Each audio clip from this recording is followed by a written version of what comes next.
एक बड़ी विचित्र सी घटना घटती है। मैं अपनी कंपनी को बताता हूँ कि एक किताब आ रही है जिसके केंद्र में राहुल गांधी हैं। मेरे लिए बहुत ये आश्चर्यजनक था कि कंपनी ये कहे कि पहले इस्तीफा फिर किताब। तो मैंने कहा ये बड़ी अजीब बात है कि प्रधानमंत्री मोदी पर जो किताब लिख रहे हैं वो प्राइम टाइम एंकर हैं, वो सब डिबेट होस्ट कर रहे हैं, वो बड़े बड़े पद पर हैं, लेकिन केवल ये कहने की बात नहीं थी। कंपनी ने जो कंपनी के जिन अधिकारियों ने मुझे उस वक्त कहा वो बिल्कुल अपनी बात के पक्के निकले। मैंने पहले इस्तीफा दिया, उसके बाद फिर जाहिर है मैंने किताब के बारे में बात की, और जैसे ही मैंने इस्तीफा दिया मुझे 3 महीने अगले कंपनी में काम करना चाहिए था क्योंकि मेरा नोटिस पीरियड 3 महीने का था। मुझे अगले दिन ही जब मैं ऑफिस पहुंचा अपने रूटीन काम में, तो मुझे कहा गया कि आपका समय खत्म हो गया। उन्होंने कहा ऐसा भी कर सकते हैं कि अगर आप किताब रोक दें तो आपकी नौकरी आप कंटिन्यू कर सकते हैं। तो मुझे लगा कि राहुल गांधी पर किताब लिखना एक खतरनाक काम है। जिस किस्म की नफरत उनकी आंखों में थी, जिस किस्म का डर उनकी आंखों में कि आका कहीं नाराज ना हो जाए। आपको पता है कि मेरे बाद कंपनी ने 10 से 15 लोगों को निकाल दिया है जो मेरी टीम में काम करते थे। आप उनके कहने पे काम कर रहे थे। अगर मैं आपके दफ्तर में काम करता हूँ, आप मेरी बॉस हैं, तो जो आप मुझे कहेंगी मैं वही तो काम करूंगा। ये एक ऐसा डर है, और किससे डर है कि इसके बारे में आपको शायद ताज्जुब हो। हमारा इतना बड़ा जो हिंदुस्तान की मीडिया की आप बात करते हैं, इतनी वेबसाइटें हैं, इतने टीवी चैनल हैं, इतने अखबार हैं, किसी ने एक लाइन नहीं छापी। जब इस किताब को मैं लेकर के आया और हिंदी की दुनिया के महान प्रकाशकों के पास में गया, कई प्रकाशकों ने इसको देखा, इसके कंटेंट की उन्होंने बात की, उन्होंने कहा बहुत अच्छा है। फिर उन्होंने जाहिर है धीरे धीरे करके मना करना शुरू किया। तो ये किताब मैंने खुद प्रकाशित की। तो इस किताब के लिए सब वो मुझे काम करने पड़े, पेपर देखने, प्रेस जाने में। आपको ताज्जुब होगा, जिसने इसको प्रकाशित किया एक बुजुर्ग व्यक्ति थे, जीवन के 80 के दशक में होंगे वो। उन्होंने भी मुझसे पूछा धीरे से कि क्या इससे हमें तो कोई दिक्कत नहीं होगी। जब हमने ट्विटर पर इसकी घोषणा की, मेरे पास एक मैसेज आता है जिसमें इतना ही लिखा होता है कि किताब के लिए शुभकामनाएं। और उस दिन से मेरा स्ट्रगल शुरू हो जाता है। आप जानना चाहेंगी वो मैसेज किसका था? जरूर जरूर, दर्शक जानना चाहेंगे। वो मैसेज IT सेल के प्रमुख का था। उस दिन से मेरी परेशानियां शुरू हो गई। उस दिन के बाद किताब उबर ही नहीं पाई। जब ये किताब अमेजन पर हम लेकर के आए, एक सरल सा नियम है, आप अमेजन पर जाइए, किताब का नाम देखिए, ऑर्डर कर दी, किताब आ जाती है। ये किताब जब आई तो इसके 4-5 क्लोन अकाउंट बन गए। अच्छा, मतलब आप किताब ऑर्डर कर रही हैं, आपको बताया जा रहा है कि किताब आउट ऑफ स्टॉक। फिर एक दूसरा अकाउंट लिंक मिलता है जहां पर आप पे करने जाते हैं और वो कह देता है कि पेमेंट नहीं हो रहा है, नॉट सक्सेसफुल, या ऐसे जो भी संदेश आते हैं आपके पास आ जाते। तो आप जो किताब खरीदना चाहते हैं वो भी किताब नहीं खरीद, डिस्करेज हो जाते हैं। एक बार, हाँ, 2 बार, 3 बार अमेजन को हमने इतने मेल लिखे, ये फिशिंग अकाउंट हैं या ये क्लोन क्यों हैं, अमेजन ने हमें कोई जवाब नहीं दिया। सोचिए कि सबसे पीड़ादायक क्या है कि मैंने सोशल मीडिया पर, ट्विटर पर लिखा कि आप मेरी किताब अमेजन से मत खरीदी। लोगों के पैसे उसमें अटक जाते थे या लोगों को डर लगता था उससे। और ये तब हो रहा है जब ट्विटर पर जब मैंने जैसे अनाउंस किया और लोगों ने बहुत, इतना प्यार लोगों ने किताब अनाउंस होने के बाद दिखाया, लेकिन वो किताब उन तक जा ही नहीं रही है। ये अनप्रेसिडेंटेड है, ऐसा कभी नहीं सुना। इसके आगे भी सुनिए। अच्छा, मुझे बहुत सारे लोगों ने ट्विटर पर, जो देश के दूसरे लेखक थे, उन्होंने मुझे कहा कि मैं खुद से किताब लोगों को दूं। हमने स्कैनर बनाया, QR कोड बनाया, मेरा ये पता है, आप किताब का पेमेंट कर दीजिए और हम किताब आपको भेज दें। अब एक नया काम शुरू होता है, मेरे अकाउंट में पैसे आने बंद हो जाते। ऐसा भी हो सकता है। ऐसा भी हो सकता है। और अब मैं कहाँ बैठा हूँ? अब मैं बैंक के दफ्तर में बैठा हूँ। अभी तक मैं प्रकाशकों के यहाँ से लौट आया गया, यहाँ दौड़ रहा हूँ, फिर अमेजन के यहाँ दौड़ रहा हूँ, फिर मैं बैंक में बैठा हूँ। एक संस्था है बैंकों की जो बैंकों के ट्रांजेक्शन पर नजर रखती है, उसने एक मेल भेजा, तो उसको इतनी फुर्सत है, ऐसे क्या करोड़ों आ रहे थे। तो मैंने बैंक मैनेजर से कहा कि ये क्या है। उसने कहा हमें भी इसका एक्सपीरियंस नहीं है। अब ये सब हो गया। अब बैंक अकाउंट से फिर लोगों ने कहा कि एक बैंक में आपको दिक्कत आ रही, दूसरे बैंक में खाता खोलिए। फिर दूसरे बैंक में खाता खोला गया। मुझसे लोगों ने कहा कि आपका सेविंग अकाउंट था, आपको करंट अकाउंट में दिक्कत नहीं आएगी। शिवा जी सोचिए, मैंने करंट अकाउंट खुलवाया और करंट अकाउंट में भी वही समस्या। जब हमने इसको खुद से लोगों को किताब देनी शुरू की, तो हमारे घर के पास एक डाक खाना है, तो मैं 10 किताबें पैक करूंगा और डाक खाने जाता था थैले में रख करके कि मैं आपको किताब पोस्ट कर दूं। थोड़े दिन बाद मुझे उस पोस्ट ऑफिस का पोस्ट मास्टर कहता है कि आप ये क्या भेजते हैं? तो मैंने कहा इसमें तो बुक पोस्ट लिखा हुआ है। उन्होंने वो उस किताब को खोला, पैकेट और फाड़ करके देखा, और जैसे ही उन्होंने देखा तो उन्होंने मुझे कहा कि आप ये क्या काम कर रहे हैं, आप राहुल गांधी पर कैसे से किताब लिख सकूं। ये पोस्ट मास्टर तय कर पोस्ट रहे हैं। मास्टर तय कर रहे हैं। उन्होंने सारी कोशिश की मैं उस जगह से किताबें ना भेजूं। आखिर में मुझे दूसरे डाकखानों में जाना पड़ा। पूरा दिन मेरा ऐसे बीतता कि आप किसी डाकखाने में 5 किताबें भेजिए, किसी दूसरे से भेजिए। ये कौन सा लोकतंत्र है? ये कैसा हमारा समाज है? किस किस तरह की सोच पैदा कर? आखिर एक आदमी तो ये सब नहीं करेगा, लेकिन कैसे सारा सिस्टम बन गया है, हर जगह चेक किया जा रहा है। मतलब पोस्ट मास्टर तक ये इंटरेस्ट ले रहा है कि आप राहुल गांधी पे किताब क्यों लिख रहे हैं और कैसे लिख सकते हैं। कि उनसे कहा मैंने कि आप कोई मैं किताब भेंट कर देता हूँ, आप इसको पढ़िए और अगर आपको लगे तो भाई फिर हम बात करेंगे। हम लोकतंत्र में हैं, हमारे पास संविधान है। उन्होंने कहा नहीं, आपने गलत किया, आपको नहीं लिखनी चाहिए। सीधा नकार है। ये वो सोच है जो हमारे देश में 2014 के बाद से लगातार बढ़ रही है कि आपको किसका नाम लेना है और नहीं लेना है, ये एक सत्ता अपने संदेशों से तय करती है।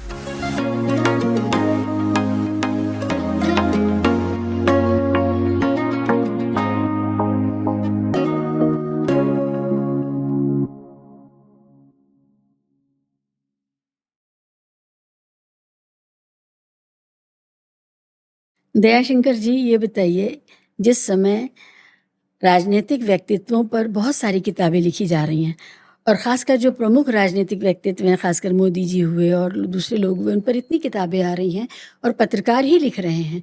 ऐसे में जब आपने राहुल गांधी के ऊपर ये किताब लिखी, राहुल गांधी, सांप्रदायिकता, दुष्प्रचार, तानाशाही से ऐतिहासिक संघर्ष, इसकी वजह से आपको नौकरी क्यों गंवानी पड़ी? क्या हुआ ऐसा कि ये किताब लिखने के लिए मिश्रा जी को अपनी नौकरी से हाथ धोना पड़ा?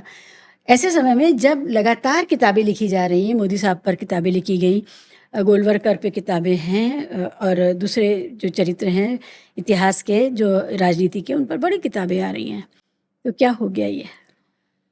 अब ये एक ऐसी घटना है जो अपने आप में हमारी मौजूदा सरकार, मीडिया की स्थिति पर मैं कहता हूँ एक स्टेटमेंट है।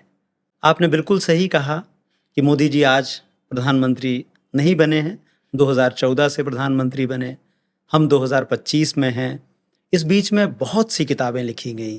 प्रधानमंत्री नरेंद्र मोदी पर तो एक गाथा पुराण लिखने की होड़ सी है, दूसरे नेताओं पर भी हैं और अलग अलग पार्टी के नेताओं पर भी। सावरकर पर इतनी किताबें आ रही हैं और सावरकर पर तो किताबें आ ही रही हैं, लेकिन नेहरू पर भी किताबें लिखी गई, गांधी पर भी किताबें लिखी गई और 2014 से 2025 में हम हैं और इन सब पर किताबें आती रहीं।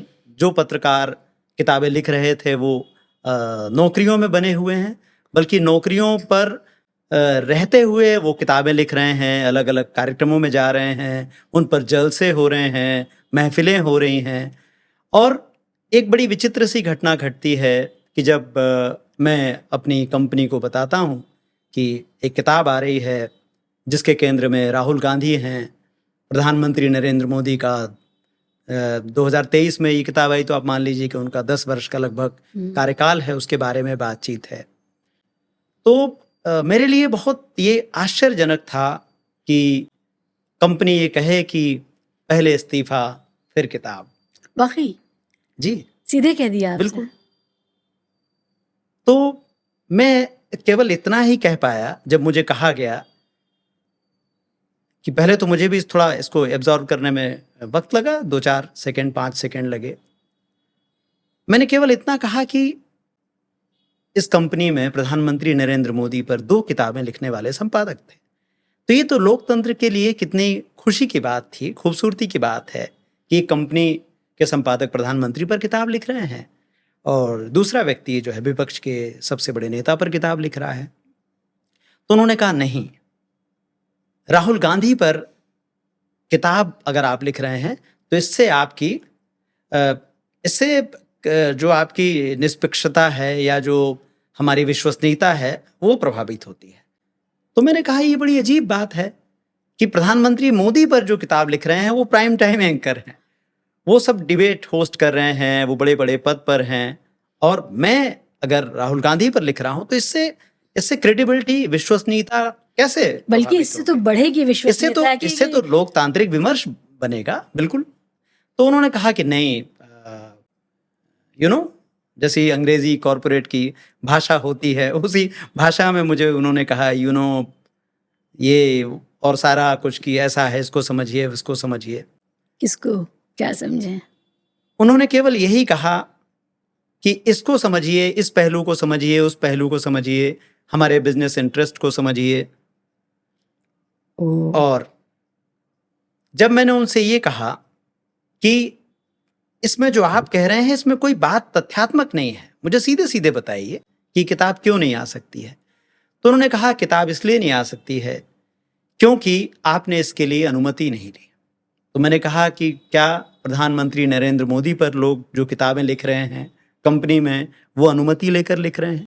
और क्या कोई किताब अनुमति लेकर लिखी जा सकती है?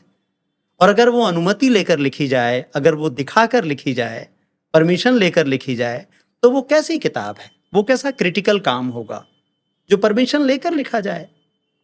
लेकिन केवल ये कहने की बात नहीं थी। कंपनी के जिन अधिकारियों ने मुझे उस वक्त कहा, वो बिल्कुल अपनी बात के पक्के निकले। मैंने पहले इस्तीफ़ा दिया, उसके बाद फिर जाहिर है मैंने किताब के बारे में बात की। और जैसे ही मैंने इस्तीफ़ा दिया, मुझे 3 महीने अगले कंपनी में काम करना चाहिए था क्योंकि मेरा नोटिस पीरियड 3 महीने का था। मुझे अगले दिन ही जब मैं ऑफिस पहुंचा अपने रूटीन काम में, तो मुझे जो है कहा गया कि आपका समय ख़त्म हो गया। एक ऐसा न्यूज़ रूम जहां 100, 150, 200 लोग बैठते हैं, उसमें से एक व्यक्ति आता है और कहता है कि आप इन पेपर पर साइन कर दीजिए, जिन पेपर पर लिखा हुआ था कि मैं आज से मैं इस्तीफ़ा दे रहा हूं और मैं आज से रिलीव हो गया हूं। तो ये तो मुझे लगा कि हम गलत शब्द मीडिया इस्तेमाल करते हैं। असल में तो मीडिया ऐसे ही बिहेव करेगा, धंधेबाजी है। ये तो माफिया है ना कि आपसे जो हम कह रहे हैं वो करो आप काम। और कैसे हम इतने बड़े बड़े पेपर बनाते हैं, कंपनियां एग्रीमेंट बनाती हैं, पेपर बनाती हैं, इतने मोटे मोटे ऑफर लेटर होते हैं, 3-3 महीने की बात होती है, और वो सब खत्म क्यों? क्योंकि आप राहुल गांधी पर किताब लिख रहे हैं। तो मुझे लगा कि राहुल गांधी पर किताब लिखना एक खतरनाक काम है। मुझे लगा उस वक्त। आप सही कह रहे हैं, मुझे भी यही लग रहा है सुन करके कि क्या ये इतना डरावना काम है उन लोगों के लिए जिनके कन्फ्लिक्ट ऑफ इंटरेस्ट हैं, जिन्होंने आपसे सीधे कहा कि हमारे और भी बिजनेस इंटरेस्ट हैं। तो ये तो कन्फ्लिक्ट ऑफ इंटरेस्ट है जिसकी बात लगातार होनी चाहिए अब मीडिया में, क्योंकि सारे धन्ना सेठ ही मीडिया मालिक हैं और वो अपने जो धंधे चलाते हैं उनमें जो धतक्रम होते हैं उनको रिपोर्टिंग कभी भी उनके चैनल्स, उनके अखबार और उनके साथी जो उनका कार्टेल है वो कभी नहीं करता है। तो ये तो बिल्कुल सामने से साबित होता है। और आप देखें कि इस किताब में क्या है, ये तो पाठक पढ़ें, जानें, समझें। लेकिन आखिर ऐसा क्या घटता है कि मैं कहता हूं कि किताब आ रही है, अगले दिन मुझे दफ्तर से, एक तरीके से मैं कहूं कि जो 20-22 मंजिला वो इमारत है नोएडा में या देश की सबसे बड़ी मीडिया कंपनी में, उसमें लगभग होना तो ये चाहिए था, मुझे बताया तो इस तरह से गया कि मैंने इतना बड़ा कसूर किया है, इतना खतरनाक काम किया है राहुल गांधी की किताब पर, कि मुझे लगा कि वहीं से एक खिड़की खोल करके मुझे वहीं से फेंक देना चाहिए था अगर उनका बस चलता। क्योंकि जिस किस्म की नफरत उनकी आंखों में थी, जिस किस्म का डर उनकी आंखों में था, मैं दोनों बातें कह रहा हूं, नफरत और डर। नफरत मेरे प्रति और डर उनके अपने प्रति कि आका कहीं नाराज ना हो जाएं। तो वो जल्दी से जल्दी तुरंत ही, आपको पता है कि मेरे बाद कंपनी ने 10 से 15 लोगों को निकाल दिया है जो मेरी टीम में काम करते थे। ओह। और उनकी सजा क्या थी? उन्होंने कहा कि आप उनके कहने पे काम कर रहे थे। अगर मैं आपके दफ्तर में काम करता हूं, आप मेरी बॉस हैं, तो जो आप मुझे कहेंगी मैं वही तो काम करूंगा। जाहिर आप भी तो मनमानी नहीं कर रहे थे। हाँ? वही कर रहे थे जो दफ्तर की लाइन थी। लेकिन और इतने आजकल जहां पर चारों तरफ सीसीटीवी कैमरे लगे हों, जहां पर कॉरपोरेट कंपनियों में एक एक पेपर को देखने पढ़ने के लिए 50 लोग हों, वहां आप क्या कर रहे होंगे? लेकिन ये दुष्प्रचार की ताकत है कि अगले दिन एक स्टेटमेंट मेरे खिलाफ जारी किया जाता है। मुझे नहीं पता, कंपनी ने किया। हाँ, कंपनी ने जारी किया। और आप सोचिए, मुझे नहीं पता, इस 2014 से 2024-25 तक बहुत सारे पत्रकारों की नौकरियां गई किताब लिखने के कारण, तो किसी की नहीं गई। हाँ, लोगों ने कुछ ट्वीट किए, उससे कोई नाराज हुआ, किसी ने किसान आंदोलन का कवरेज किया, उससे कोई नाराज हुआ। लेकिन ये एक अजीब बात है कि किताब लिखने पर और बिना पढ़े, किताब उन्होंने पढ़ी नहीं, उन्होंने कहा कि जिन्होंने पूछा नहीं। ट्वीट लिखे उनके ट्वीट तो सामने थे उस सामने थे, लेकिन किताब तो पढ़ी भी किताब नहीं तो अभी गई। आई भी नहीं, देखी भी नहीं। अच्छा, वो ये भी कह सकते थे एक बार दिखा लीजिएगा, हाँ। प्रिंट में जाने से पहले हाँ। एक बार दिखा लीजिएगा। आप हमें बता दीजिए। एक बात और मैं दर्शकों से कहना चाहता हूं कि मेरे पास ये बहुत साफ ऑफर था। आखिरी में उनको किसी ने एडवाइस किया होगा, उन 2-4 घंटों में उन्होंने कहा ऐसा भी कर सकते हैं कि अगर आप किताब को रोक दें तो आपकी नौकरी आप कंटिन्यू कर सकते हैं। ये प्लान बी था। मैंने कहा कि देखिए, मैंने किताब लिखी है और वो आज की कोई किताब नहीं है। जो इस किताब को जो लोग पढ़ रहे हैं, जिन थोड़े से लोगों ने इसको पढ़ा है, वो देख सकते हैं, समझ सकते हैं कि किताब लिखना कितना मुश्किल काम है। 750 पेज की किताब है जी। और इसमें 2014 से पूरी कहानी शुरू होती है। मतलब कहानी तो उसके घटनाक्रम तो है, लेकिन किताब शुरू होती है 2009 से, कि जब तय किया गया कि कैसे एक नई राजनीति इस देश में शुरू हो, कैसे राजनीति परंपरागत तरीके से शुरू नहीं हो। तो ये सब कुछ के लिए ये था। मैं बताऊं कि ये एक ऐसी किताब है कि अगर आप आज के भारत को समझना चाहते हैं, बहुत से लोगों का ये ख्याल है कि भारत इतनी जल्दी इतना कैसे बदल गया 10-11 साल में, तो आप इस किताब को पढ़िए। आप इतने तार जोड़ पाएंगे, घटनाक्रम जो हो रहे थे 2009, 10, 11, 12, 13 में जो घटनाक्रम हो रहे थे, उसके तार आप इस तरह से जोड़ पाएंगे कि आपका तब वो जो पजल बोर्ड है ना, वो पजल बोर्ड आपका कंप्लीट हो जाएगा। आपको पूरी तस्वीर समझ में आएगी कि कैसे जो घटनाक्रम है, जो आंदोलन हो रहे थे, जो निर्भया के जो गुस्सा था निर्भया कांड का, उसको कैसे इस्तेमाल किया गया, फिर जो पूरा आंदोलन था करप्शन को लेकर के, उसको किस तरह से बनाया गया और उसको स्ट्रक्चर किया गया, उसको प्लेस किया गया, और उसके बाद चीज़ें कैसे बदली हैं। तो ये बड़ी ज़रूरी किताब है उन सब लोगों के लिए जो हालांकि इस रियलिटी को जी भी रहे हैं, लेकिन कई बार होता है ना, हमारे दिमाग में, याददाश्त में कुछ धुंधले पहलू होते हैं, कक्ष होते हैं जहाँ पर थोड़ी धुंध होती है। इसको पढ़ते ही एकदम सब क्लीन हो जाता है कि अरे अरे ये सब तो साथ ही हो रहा था, हमने तार नहीं जोड़े। तो ये ज़बरदस्त किताब उस लिहाज से। आपने यहाँ पर राहुल गांधी को जाहिर आपने विषय बनाया है, लेकिन जो घटनाक्रम का आपने पूरा विश्लेषण किया और एक जगह ला करके रखा, वो बड़ी आसानी हो गई है। कोई भी जो जर्नलिस्ट है या विद्यार्थी है समाज शास्त्र का या राजनीति शास्त्र का, उसको ये बहुत मदद करने वाली है। ये हर स्कूल, यूनिवर्सिटी, कॉलेज की लाइब्रेरी में होनी चाहिए और हर अखबार के दफ्तर की लाइब्रेरी में होनी चाहिए। शुक्रिया कि आपको ये लगता है कि ये किताब इतनी सारी जगहों पर होना चाहिए, लेकिन ये कैसा डर है, ये कैसा डर है और किससे डर है कि इसके बारे में आपको शायद ताज्जुब हो। हमारा इतना बड़ा जो हिंदुस्तान के मीडिया की आप बात करते हैं, इतनी वेबसाइटें हैं, इतने टीवी चैनल हैं, इतने अखबार हैं, किसी ने एक लाइन नहीं छापी इसके बारे में। इतने बड़े बड़े हिंदी के ब्रह्मांड के सबसे बड़े अखबार हैं जो दावा करते हैं ना, हिंदी के अखबार हैं जो विश्व के सबसे बड़े अखबार होने का दावा करते हैं, ब्रह्मांड के सबसे बड़े अखबार होने का दावा करते हैं। आखिर एक मेरे जैसे एक बिल्कुल साधारण व्यक्ति की, साधारण लेखक की किताब आए और एक लाइन नहीं छपती है। ऐसे चैनल हैं नोएडा के, मैं नोएडा का ही हिस्सा हूँ, लश्कर नोएडा, हाँ, और वहां पर मैं रहता हूँ और इतने सारे प्रोग्राम बनाए जाते हैं किताबों के नाम पर। कई चैनलों में तो किताबों पर प्रोग्राम है बकायदा, वो इसी तरीके के उनके प्रोग्रामों में किताबें ही दिखती हैं। उन सब ने अपने बीच के एक व्यक्ति से बात करने के लिए उनमें ये साहस नहीं है, मैं कहूँगा आज, कि वो बात कर पाते, वो देख पाते कि आखिर इस किताब में ऐसा क्या था, कैसे कैसे लोगों से सबसे बातें होनी चाहिए।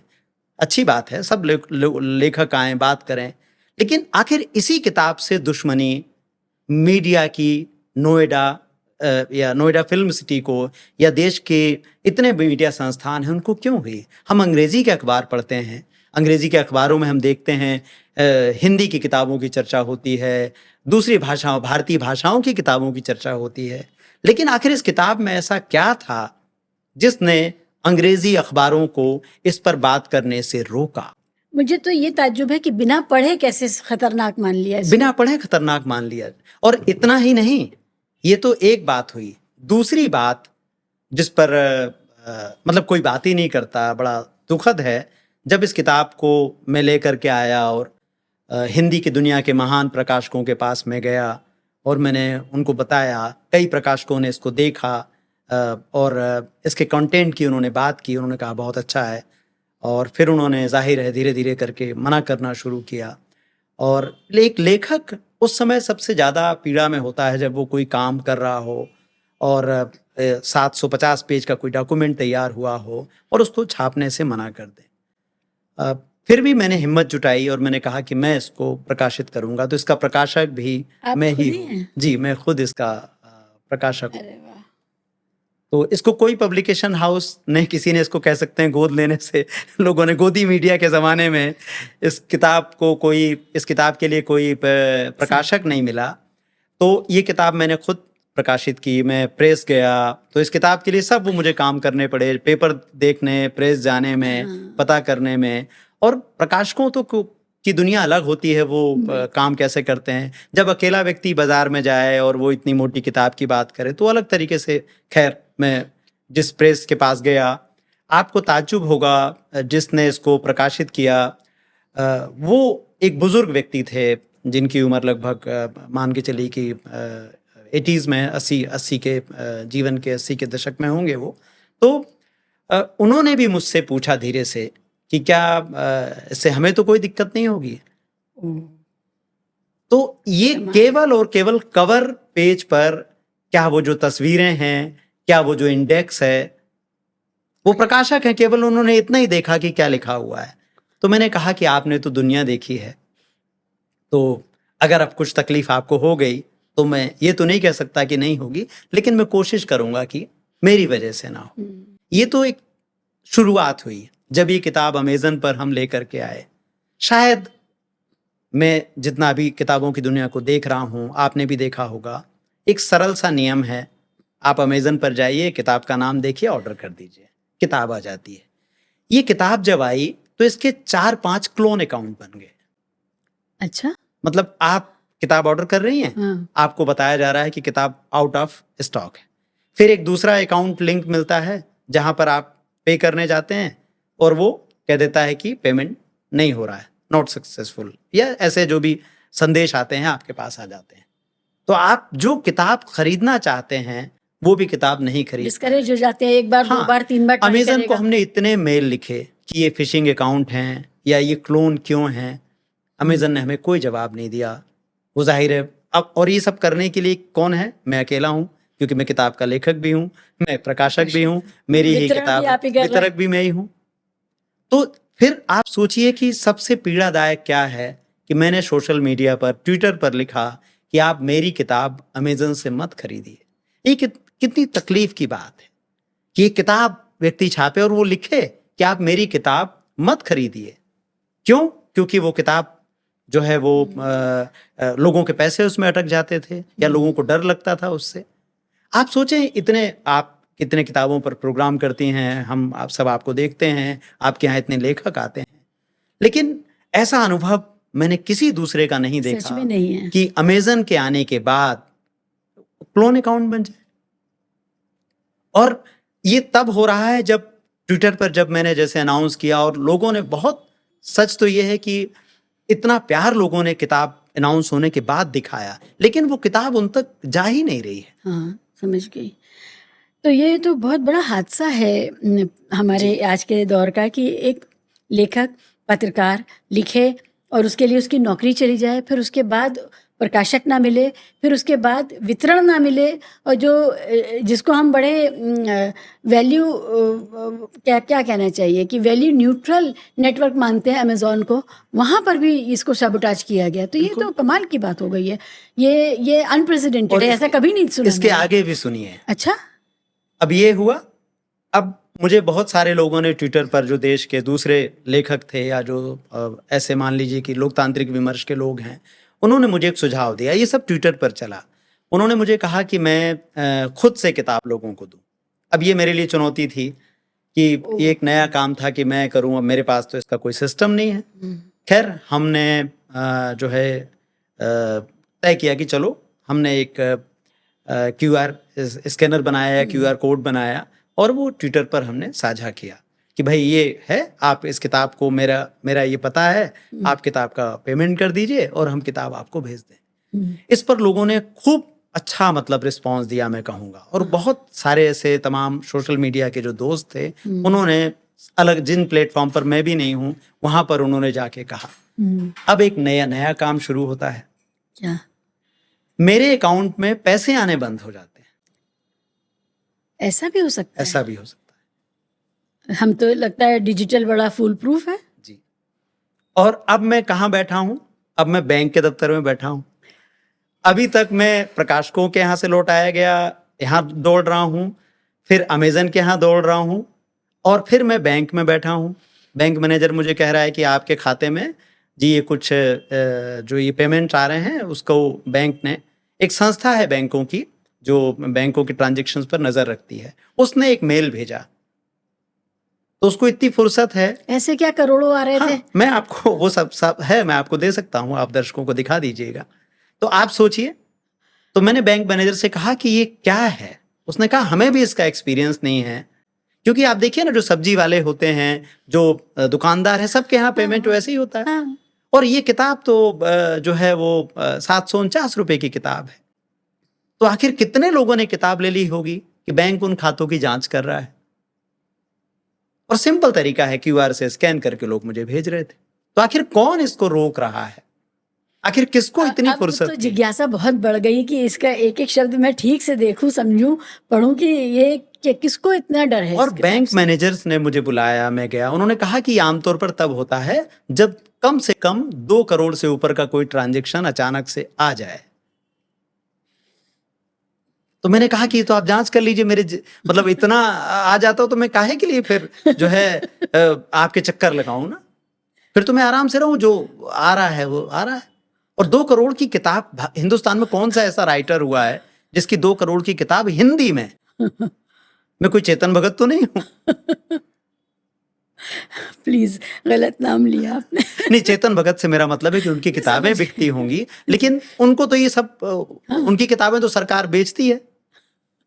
सरकार बेचती है, मेरा मतलब है वो सरकार के साथ मतलब उनकी किताबें खरीदना तो एक मतलब स्टेटस सिंबल है।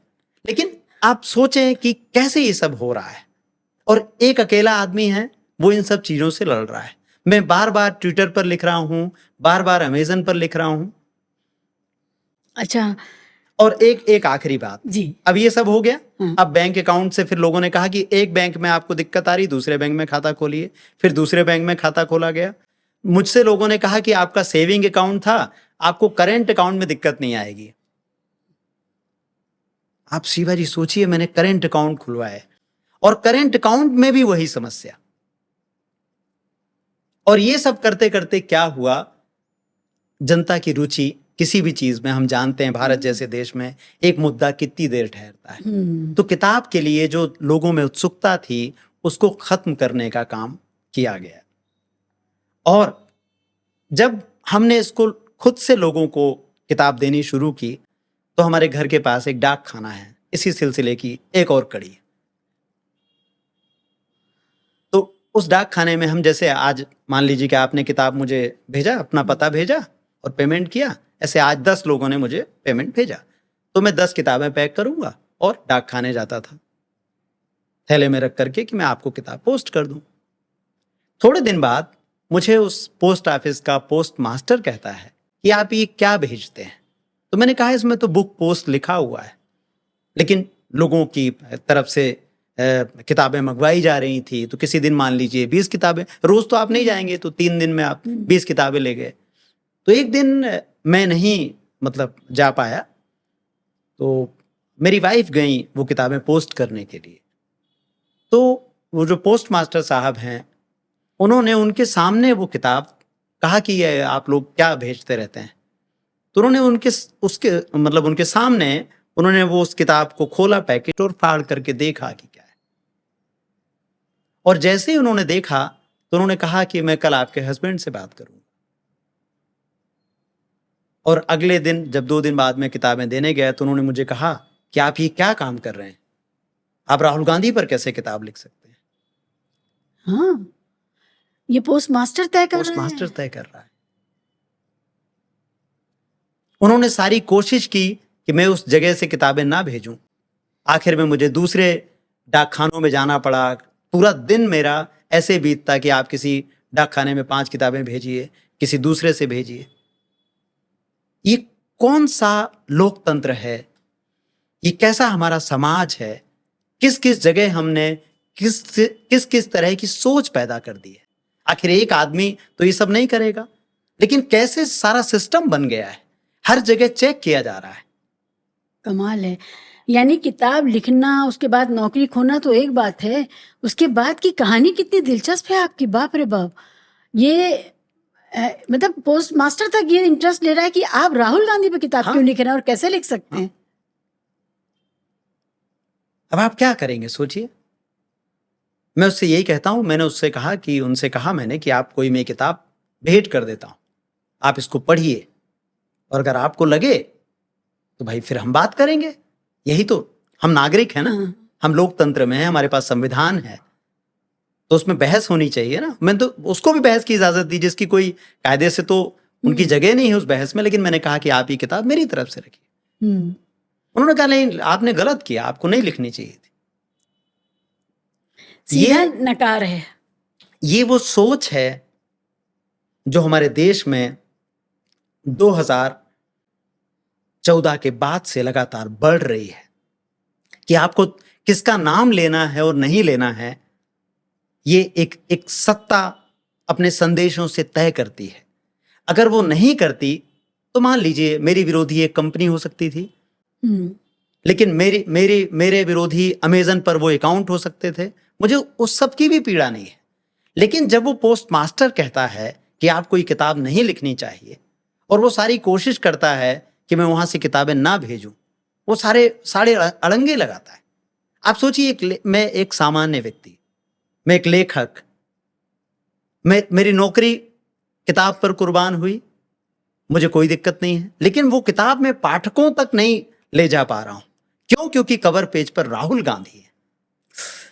और आप जानती हैं उस पोस्ट मास्टर ने मेरे साथ क्या किया? उन्होंने मुझे कहा कि आप सुबह आइए 9:30 बजे और आप एक बार में 5 किताबें आपकी जाएंगी, फिर आपको वेट करना पड़ेगा, फिर 5 लोग अपना पोस्ट करेंगे, फिर आपका नंबर फिर आएगा। अगर किसी दिन आपके पास 15 किताबें हैं तो आपको सोचिए कितने घंटे लगेंगे। मतलब एक बार 5 किताबें करेंगे, फिर आप खड़े रहेंगे। कई बार लोगों ने कहा कि नहीं इनको भेज देने दीजिए, तो उन्होंने कहा नहीं, यही नियम है। आपको सजा दे रहा है वो पोस्ट मास्टर। तो इसका मतलब ये क्या है? और वो पोस्ट मास्टर किसके कहने पे काम कर रहा है? मैं उम्मीद करता हूं कि सरकार के पास और भी काम होगा, लेकिन जाहिर है कि सोच है ना, ये सोच है कि हमें एक ही व्यक्ति पर किताब लिखनी है, एक ही व्यक्ति पर किताब पढ़नी है, एक ही व्यक्ति पर फिल्म बनानी है, एक व्यक्ति पर फिल्म बनानी है, एक ही व्यक्ति पर बात करनी है। और जैसे ही एक व्यक्ति ये बात करता है तो मुझे उससे बिल्कुल कष्ट नहीं है। ये एक नागरिक होने का दायित्व है।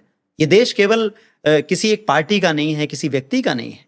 ये देश हम सब का, जितना मेरा है उतना आपका, जितना आपका है उतना मेरा है। हम सब अपनी भूमिकाएं निभा रहे हैं, लेकिन ये हमारे बीच में कौन आ गया, हमारी सोच में कौन आ गया? मुझे सबसे खराब पीड़ादायी अनुभव वो पोस्ट मास्टर का है। हाँ, ये सिपाही कब नियुक्त हो गए हम पर? ये सिपाही कब नियुक्त हो गए हम पर? इसका मतलब जो मैसेज बार बार दिए जाते हैं टेलीविजन चैनलों पर, बार बार भाषणों में जो कहा जाता है, वो जनता ध्यान से सुनती है। हमें लगता जरूर है कि भाषण कोई नहीं सुन रहा है, लेकिन ये गलत है। वो जो मैसेज दिया जा रहा है, से जो आ रहा है, जो हर एक के व्हाट्सएप में पहुंच रहा है, आईटी सेल से जो आ रहा है, जिस बहिष्कार कल्चर का, कैंसिल कल्चर का, बायकॉट कल्चर का ये सब चल रहा है, वो सब लोगों ने आत्मसात कर लिया है। इसका मतलब बिल्कुल। आपने आईटी सेल की बात की, तो अब आईटी सेल पर एक बात किताब से जुड़ी हुई। हाँ। जब हमने ट्विटर पर इसकी घोषणा की तो अमेजन पर पहले दिन मतलब एक ऐसा रिस्पांस था जो आप कह सकते हैं कि अभूतपूर्व था। मतलब मैंने कभी उसकी कल्पना नहीं की थी कि एक व्यक्ति मेरी पहली किताब एक तरीके से पॉलिटिकल डिस्कोर्स की थी और इस तरह से होगा। बहुत अच्छा रिस्पांस था। 2-3 दिन तक हमें लगा कि किताब लोगों तक पहुंच रही है। मेरे पास एक मैसेज आता है जिसमें इतना ही लिखा होता है कि किताब के लिए शुभकामना, और उस दिन से मेरा स्ट्रगल शुरू हो जाता है। आप जानना चाहेंगी वो मैसेज किसका था? जरूर जरूर, दर्शक जानना चाहेंगे। वो मैसेज आईटी सेल के प्रमुख का था। उस दिन से मेरी परेशानियां शुरू हो गई विधिवत तरीके से। उस दिन के बाद किताब उबर ही नहीं पाई। एक किताब जो मतलब इतने लोगों तक पहुंचनी चाहिए थी, और लोगों की रुचि इसलिए थी क्योंकि लोगों ने देखा कि कैसे उस किताब के लिए देश की सबसे बड़ी मीडिया कंपनी आपका इस्तीफा ले रही है। उस किताब के लिए देश की सबसे बड़ी मीडिया कंपनी ट्विटर पर अपना डिक्लेरेशन दे रही है मेरे खिलाफ। इस देश में कितने लोग, क्या डिक्लेरेशन आपके खिलाफ? उसमें यह था कि मैंने किताब के प्रचार के लिए मैंने ये बात कही कि जो है मुझे नौकरी छोड़नी पड़ी। उसमें यह था कि मैं अपनी किताब के प्रचार के लिए ये सब बातें कर रहा हूं। मुझे तो इसलिए कंपनी ने कहा है इस्तीफा देने के लिए क्योंकि मैंने परमिशन नहीं ली। ऐसा कोई क्लेरिफिकेशन कोई कंपनी दे सकती है जो ये लिखे कि इन्होंने बिना पूछे किताब लिखी है?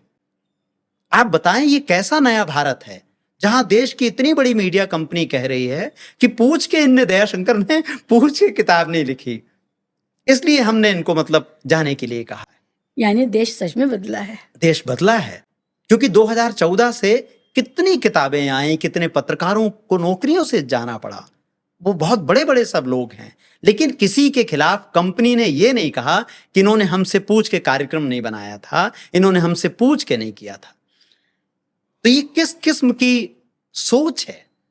और ये वो सोच है जिसका मैंने आपसे शुरू में इस कार्यक्रम में कहा ना कि जो लोग मुझे चाहते थे कि मैं तुरंत दफ्तर से चला जाऊं, उनमें 2 भाव थे, उनके 2 स्थायी भाव थे, एक नफरत और एक डर। नफरत मुझसे और डर अपने उन आकाओं से जिन्होंने उन्हें नियुक्त किया है कि कहीं उनको यह ना लगे कि तुम्हारे सामने ये व्यक्ति ने कैसे किताब लिख दी। इसके बाद किताब आई और नौकरी गई जी। उसके बाद जिंदगी कैसे चल रही है, क्या हो रहा? उसके बाद ये सब मुश्किलें लगातार बढ़ती रहीं। हमें उम्मीद थी कि ये मुश्किलें कम होंगी, लेकिन जाहिर तौर पर वो मुश्किलें कम नहीं हो रही हैं। अब बस ये है कि मैंने जब ये फैसला किया कि मैं ये किताब लाऊंगा या जब किताब लिखी जाएगी, तो मेरे केंद्र में भारत का संविधान था। भारत का संविधान इसलिए क्योंकि अगर आप ध्यान से देखें तो सत्ता में पार्टियां आती है जाती हैं। ये जो सरकार चल रही है तीसरे कार्यकाल में है, इसके पहले भी एक सरकार थी और 10 साल तक जो है मतलब एक दूसरी पार्टी या दूसरी विचारधारा ने इस देश पर शासन किया। तो ये सब तो आता है और बदल जाता है, लेकिन इस 10 सालों में, बीते 11 सालों में क्या हो रहा है? 11 सालों में सबसे ज्यादा हमला भारत के संविधान पर हो रहा है। और ये सब तो मैं आपको जो अपनी बात मैंने बताई किताब की, न्यूज़ की या न्यूज़ रूम की माइंडसेट की, वो बातें तो आप देखिए कि वो बातें सब हम 2023 में बात कर रहे हैं, लोकसभा चुनाव अभी नहीं आए हैं। लेकिन आप देखिए कि नवंबर में घटना घटी किताब की और उसके बाद चुनाव है, और कैसे राम मंदिर आ गया जनवरी में, और कैसे उसका कवरेज हुआ, और कैसे फिर संविधान बदलने की बात आई। जब मैं उस न्यूज़ रूम में था तो मैं इस बात को बहुत गहराई से ऑब्जर्व कर रहा था कि ये एक पूरा का पूरा संवैधानिक सोच को खत्म करने की बात है। अगर जिन लोगों ने मुझे कहा कि मैं किताब नहीं लिख सकता, वो कोई नए नवेले पत्रकार नहीं थे। वो देश के बड़े बड़े मीडिया संस्थानों में 20-25 साल से काम कर रहे थे, और उस दौरान भी काम कर रहे थे जब ये 10 साल पहले भी वो काम कर रहे थे। पिछली सरकार में, पिछली सरकारों में जिन लोगों ने मुझसे कहा वो बहुत बड़े बड़े पदों पर थे। तो आखिर वो जो लोग बड़े बड़े पदों पर थे, जिनको इस बात के लिए जाना जाता था कि इनकी एक सोच है, ठीक है, वो किसी पार्टी के पक्ष में उनका झुकाव हो सकता है, कोई विचारधारा उनकी हो सकती है, वो अलग बात है, लेकिन न्यूज़ रूम कैसे चलेगा? न्यूज रूम एक संवैधानिक विचार से चलेगा, सबके लिए बराबरी से चलेगा। तो मुझे लगा कि ये तो सब मतलब बुनियाद पर हमला है। ये किताब मैंने केवल इसलिए नहीं लिखी क्योंकि इस किताब को आप पढ़ करके केवल राहुल गांधी के लोकतांत्रिक कदमों के बारे में जाने या उनकी लोकतांत्रिक सोच के बारे में जाने। जी, मैंने देखा है किताब को। मैंने महसूस किया कि इसमें आपने एक तरह से क्रॉनिकल किया है बहुत सारे घटनाक्रम को। तो राहुल गांधी का कहीं बहुत ज़्यादा पक्ष तो मुझे इसमें नहीं नज़र आता है, सिवाय इसके कि जो वो कर रहे हैं उसको आपने कलमबद्ध किया, उनकी कारकर्दगी को आपने बताया है कि वो कर क्या रहे हैं। उनका जो पॉलिटिकल करियर में जो उनके पब्लिक के बीच में जिस तरह वो सामने आ रहे हैं अलग अलग कार्यक्रमों में, वो आपने बताया है इसमें। जी, इसी में मैं एक बात जोड़ना चाहता हूँ कि ये किताब राहुल गांधी के एक डेमोक्रेटिक डिस्कोर्स, जिसको कहें कि लोकतांत्रिक विमर्श, उसका ये किताब एक तरीके से आप कहें कि डॉक्यूमेंटेशन है कि जब सरकार बिल्कुल तानाशाह हो गई है, जब हमारे प्रधानमंत्री संसद में जवाहरलाल नेहरू पर सीधे सीधे झूठ बोल रहे हैं, जब रैलियों पर सीधा गांधी पर हमला किया जा रहा है, जब सीधे सीधे हिंदू राष्ट्र की बात की जा रही है, लोग भूल जाते हैं कि हिंदू राष्ट्र और संविधान एक साथ नहीं चल सकते, दोनों एक दूसरे के शत्रु हैं।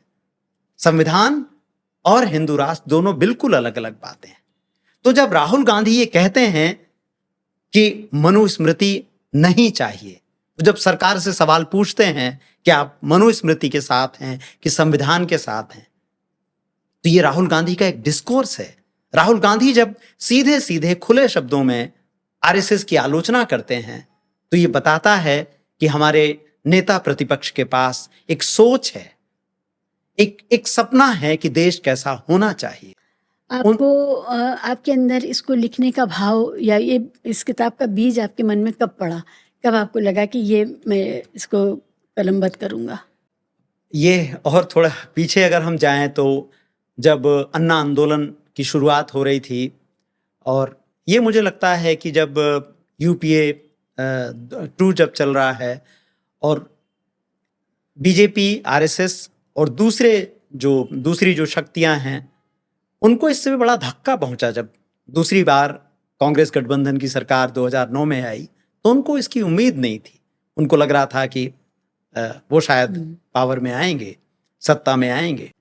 लेकिन जब 2009 में राहुल गांधी के 2009 के आप मैगजीनों के कवर पेज देखिए, उनका कवरेज देखिए, वो जो कांग्रेस के साथ जो उन्होंने काम करना शुरू कर दिया था वो देखिए, वहां पर एक नए तरीके का चक्रव्यूह सामने आता है। उस किताब में उस चक्रव्यूह की बात है। और वो चक्रव्यूह क्या है? 2 तरीके की शक्तियां पूरी दुनिया में हैं। एक है डेमोक्रेटिक या लोकतांत्रिक शक्तियां, और एक है फांसीवादी शक्तियां। हमें याद रखना चाहिए कि हिटलर बंदूक तानकर नहीं आया था। हिटलर मशीन गन हाथ में लेके धड़धड़ाते हुए नहीं आया था। वो टैंक पर बैठ के नहीं आया था। हिटलर संविधान के रास्ते आया था, चुनाव से आया था, लोकतंत्र से आया था। 2009 में जब दूसरी बार कांग्रेस गठबंधन की सरकार बनती है, तब वो सारी शक्तियां जिनका किताब में विस्तार से वर्णन है, वो ये तय करते हैं कि कुछ करना पड़ेगा। तो उस करने के 2-3 टूल हैं। पहला टूल है दिल्ली पर कब्जा कैसे हो।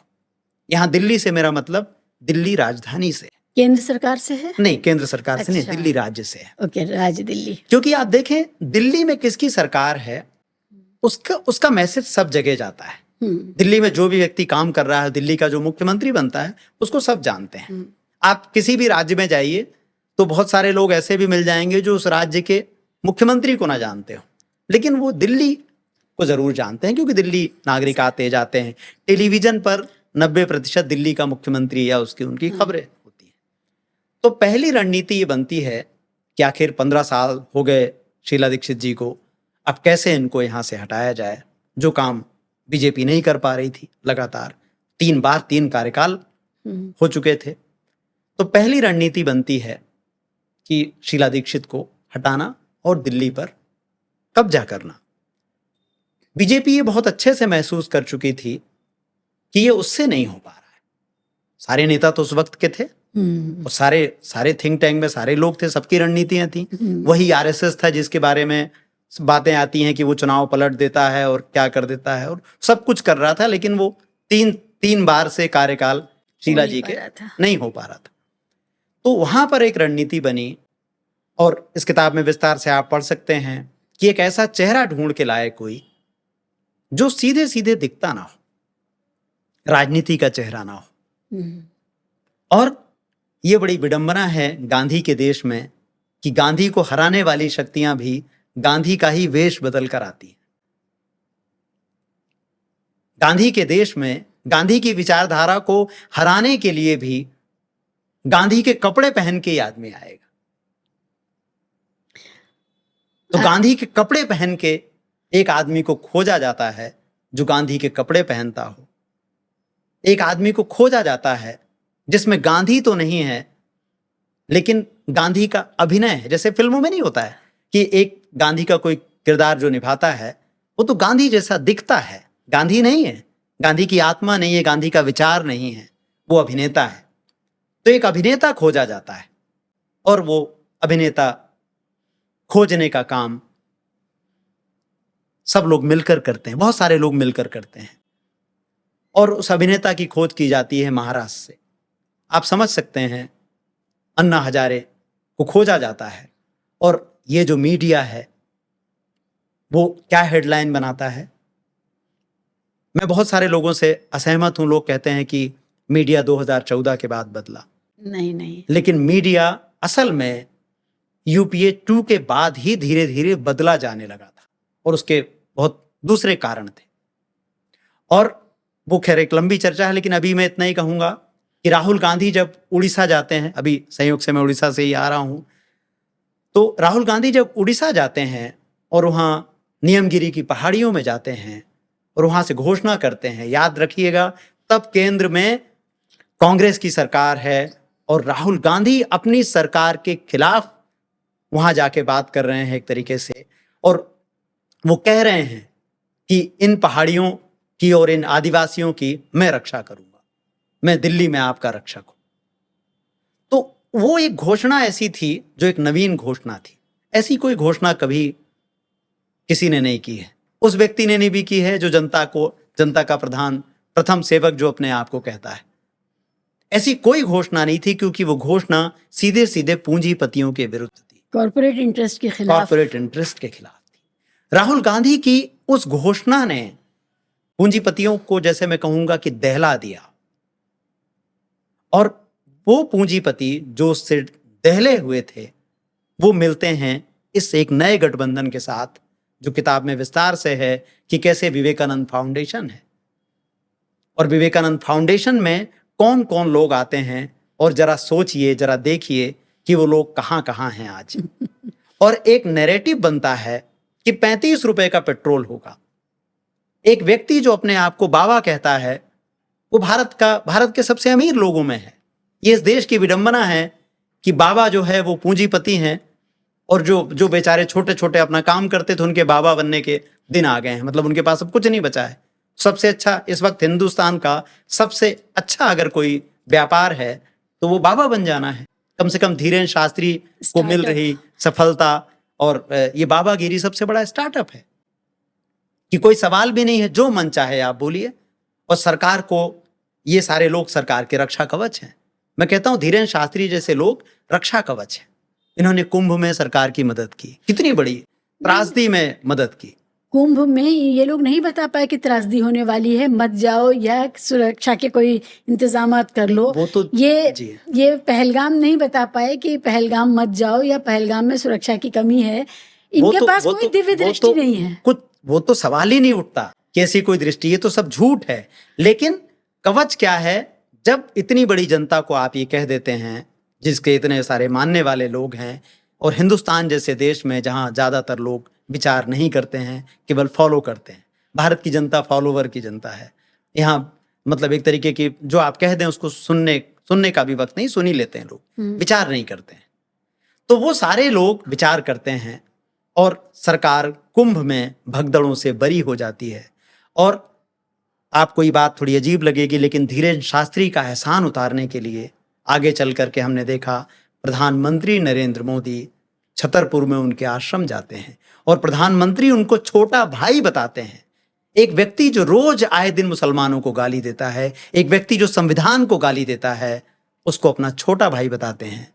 और उसके बाद यही सिलसिला खत्म नहीं होता, हमारे देश की राष्ट्रपति भी उनके आश्रम में जाती हैं। राष्ट्रपति जा रही हैं और हमको लगता है कि हिंदू राष्ट्र का सपना बहुत दूर है। हम वापस लौटते हैं। हमने जब बातचीत शुरू, जहां से हमारी बात दूसरी दिशा में गई, मैंने कहा कि जब उड़ीसा में राहुल गांधी जाते हैं और नियमगिरी में वो कहते हैं, वहां से सारी कहानी पलट जाती है और वो लोग चुन करके लाए जाते हैं।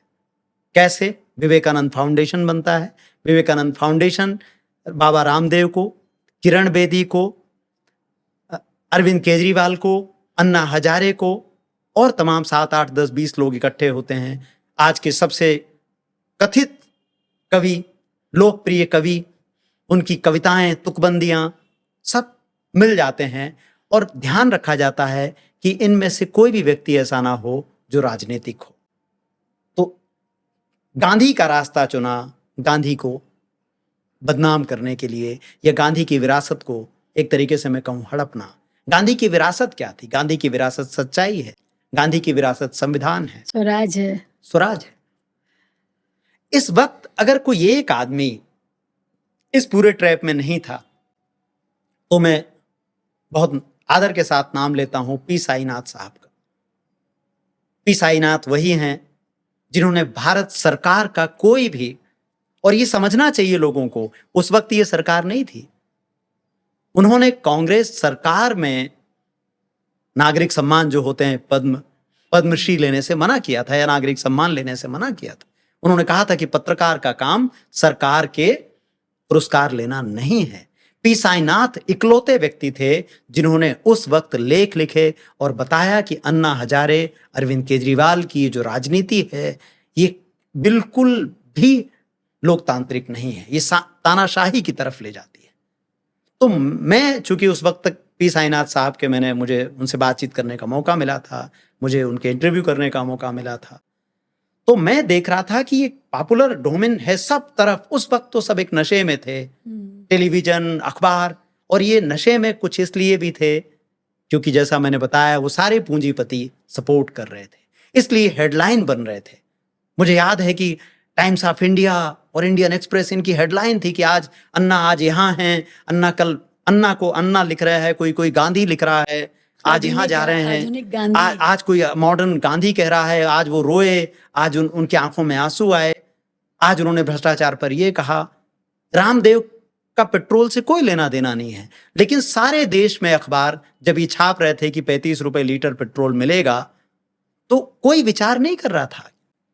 मैं बहुत माफी के साथ कहना चाहता हूं कि उस वक्त दिल्ली का मीडिया, जिसको हम राष्ट्रीय मीडिया कहते हैं, ऐसा लगता है कि जैसे वो कोई नीम बेहोशी में था। और ऐसा भी होता है कि आप सोते हुए को तो जगा सकते हैं, लेकिन जब कोई अभिनय करे सोने का तो आप कैसे उसको जगा पाएंगे? इसका मतलब ये सब एक कैलकुलेशन था। तो बीजेपी ने उस वक्त 2-3 काम किए। एक तो इन चेहरों की पहचान करना, और वो केवल बीजेपी की बात नहीं, इसमें संघ की महत्वपूर्ण भूमिका है। मेरी किताब में नानाजी देशमुख से अन्ना हजारे के रिश्तों का जिक्र है, और आरएसएस प्रमुख मोहन भागवत के तमाम बयान भी उसमें शामिल हैं, जिसमें वो कहते हैं कि अरविंद केजरीवाल क्यों हमारी भूमिका से मना कर रहे हैं, अन्ना क्यों मना कर रहे हैं, ये सब तो हमने ही किया है। उनको तकलीफ है कि किया हमने और क्रेडिट कोई दूसरा ले रहा है। तो वो सब मिलके एक भूमिका बनी। और दिल्ली से आप देखें, कांग्रेस को हटाने का काम जो बीजेपी नहीं कर पा रही थी, वो अन्ना हजारे का बड़ा कंट्रीब्यूशन है। उनको तो इस सरकार को भारत रत्न देना चाहिए। अभी तक क्यों नहीं दिया मुझे समझ में नहीं आता है। हो सकता है कभी भी दे दें, क्योंकि इतना बड़ा एहसान जो दिल्ली में 15 साल बाद मतलब कांग्रेस को हटाना था। तो आप देखें कि आम आदमी पार्टी जहां जहां जाती है वो बीजेपी के लिए रास्ता बनाती है, और इस किताब में विधिवत उसकी जानकारी है। आपको वो तस्वीर याद है मशहूर, जिसमें आम आदमी पार्टी बनने से पहले जो आंदोलन बना है उसके सारे चेहरे हैं और बीजेपी के और आरएसएस के चेहरे? हाँ, मैंने तो अभी जब नई सरकार दिल्ली में आई तो मैंने उसी दिन उस तस्वीर को ट्वीट करके लिखा था कि हमें याद रखना चाहिए कि केजरीवाल कौन लेकर आया था। तो वो बिल्कुल ठीक आपने जिक्र किया, क्योंकि वो साफ दिखाता है। अब इतना साफ सब कुछ है, फिर भी कोई क्यों नहीं देख पा रहा था उस वक्त, ये समझना बड़ा मुश्किल है।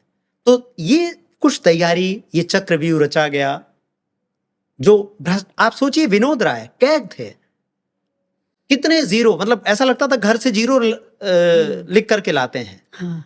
और आज के ये जो अखबार आप देख रही हैं, जो, और आप सोचिए कि उस वक्त कांग्रेस की सरकार थी, लेकिन हमें कोई याद नहीं आता कि किसी ने पहरेदारी की हो। हाँ, क्योंकि वो खुल के बात हो रही थी भ्रष्टाचार के ऊपर। यही लोकतंत्र था। और आज इतनी प्रेस कॉन्फ्रेंस होती हैं, नेता प्रतिपक्ष राहुल गांधी खुद प्रेस कॉन्फ्रेंस करते हैं या बोलते हैं, कितनी बड़ी खबर छपती है। उस वक्त विनोद राय घर से जीरो लेकर के आते थे, लगा देते थे। प्रेस कॉन्फ्रेंस में पता चला 10-20 जीरो लेकर माफी मांग ली। माफी मांगने की खबर किसको याद होगी? कितनी बड़ी खबर होगी। अरविंद केजरीवाल ने किस किस से माफी नहीं मांगी? तो क्या माफी मांगने का मतलब है कि पहले आप किसी की मानहानि करिए, किसी के बाद अच्छा मीडिया आपके साथ है? तो यही तो दुष्प्रचार है। इस किताब में इस बारे में, इस मैकेनिज्म के बारे में विस्तार से जिक्र है। और एक इसी में बात और जो लोग भूल जाते हैं इस सिलसिले में, 2000 हम जब 9 की बात कर रहे हैं, उसमें आप एक महत्वपूर्ण बात देखिए, मीडिया पर कब्जा उसी समय से शुरू हो गया है। आप देखें जो नेटवर्क 18 राघव बहल के मालिकाना हक वाली थी, वो किस तरफ जा रही है। लोग इसको देखते नहीं हैं, लेकिन अगर आप उन घटनाओं को जोड़ेंगे, देखेंगे, तो आपको पता चलता है कि राघव बहल कैसे कर्जे में बताए जाते हैं, फिर कैसे रिलायंस उनको जो है वो लोन दे देती है, और कैसे उनके कर्ज में आ जाते हैं, और कैसे फिर धीरे धीरे मतलब मोदी जी के अधिकार क्षेत्र में आना शुरू हो जाते हैं। तो ये बहुत पहले तय कर लिया गया था कि 2014 के चुनाव के पहले ये सब कुछ हो जाएगा, इस तरह के अरेंजमेंट हो जाएंगे। देश के सारे हिंदी अखबारों को देखिए, टेलीविजन चैनलों को देखिए, भारत में याददाश्त बहुत कमजोर है, इसलिए मैं दोहराना चाहूंगा, 2014 का ऐसा चुनाव पहला चुनाव था जिसमें रैलियों के फुटेज बीजेपी ने सीधे चैनलों को दिए। उन्होंने कहा आपको अपना व्यक्ति भेजने की जरूरत नहीं, बहुत खर्चा होता है इसमें। तो सारे के सारे फुटेज, मतलब वो फुटेज खास तरीके से शूट किए गए कैमरे से थे, जिसमें जनता अगर 4 थी तो वो 14 दिखाई देती थी। तो वो खास टेक्नोलॉजी का इस्तेमाल किया गया। और जब ग्राउंड पर रिपोर्टर गया ही नहीं, जब उसने उसके फुटेज देखे ही नहीं, तो उस पर रिपोर्ट तो खत्म ही हो जाती है। तो एक नैरेटिव बनाया गया कि एक विश्व गुरु का आगमन हो चुका है, एक ऐसे व्यक्ति का। दिलचस्प बात है देखने में, आप जो कह रहे हैं कि पार्टी ने खुद ही कहा कि हम सारे विजुअल्स आपको दे रहे हैं, आप चिंता ना करें, मेहनत ना करें, और फिर उसने मैनिपुलेट किया। तो आप देखें कि ये सब मतलब लोग भूल जाते हैं, लेकिन हमें याद रखना चाहिए कि पतंजलि के विज्ञापन अचानक से कैसे चैनलों पर चले। अब इन सब चीजों को आप अगर कोरिलेट करके देखें कि पतंजलि, मतलब चैनलों के नाम लेना ठीक नहीं, लेकिन सारे के सारे चैनल जैसे एक ही कंपनी के विज्ञापनों से चल रहे थे, तो पूरा मीडिया का मॉडल ही बदला गया। अब ये कहा गया कि आपको कुछ करने, क्यों इतना मेहनत करते हैं आपको जो विज्ञापन चाहिए आप हमारा प्रोग्राम दिखाइए और विज्ञापन लीजिए, क्या जरूरत है। इसीलिए आप देखिए आज नोएडा में कितनी कंपनियों से लोग लगातार निकाले जा रहे हैं। काम तो बढ़ रहा है, लेकिन लोग क्यों निकाले जा रहे हैं? इसलिए निकाले जा रहे हैं क्योंकि जब एक ही चीज दिखानी है, जब तारीफ ही दिखानी है 24 घंटे, तो तारीफ कितनी तरीके से होगी। और उनके अपने खुद के दूसरे नेता हैं भाई। इस वक्त भारत में इतने मुख्यमंत्री हैं, इतने कैबिनेट के मेंबर हैं, अगर आप उनके नेताओं के भाषणों का, मैंने एक संकलन बनाया तो मैंने देखा कि वो 99% तो मोदी जी की तारीफ ही करते हैं, और जो वो तारीफ करते हैं वो सब जगह छपती है। वो कोई भी योजना होगी, आप इस वक्त मैं देश के अलग अलग हिस्सों में घूम रहा हूं, तो मुझे हर जगह पंचायतों में, नगर पंचायतों में जो भी मुख्यमंत्री उस राज्य का है, उसके साथ में मोदी जी की एक बड़ी तस्वीर होगी। कोई भी योजना हो उनकी तस्वीर होगी। तो और जो भी नेता बात करेगा पहले वो धन्यवाद देगा।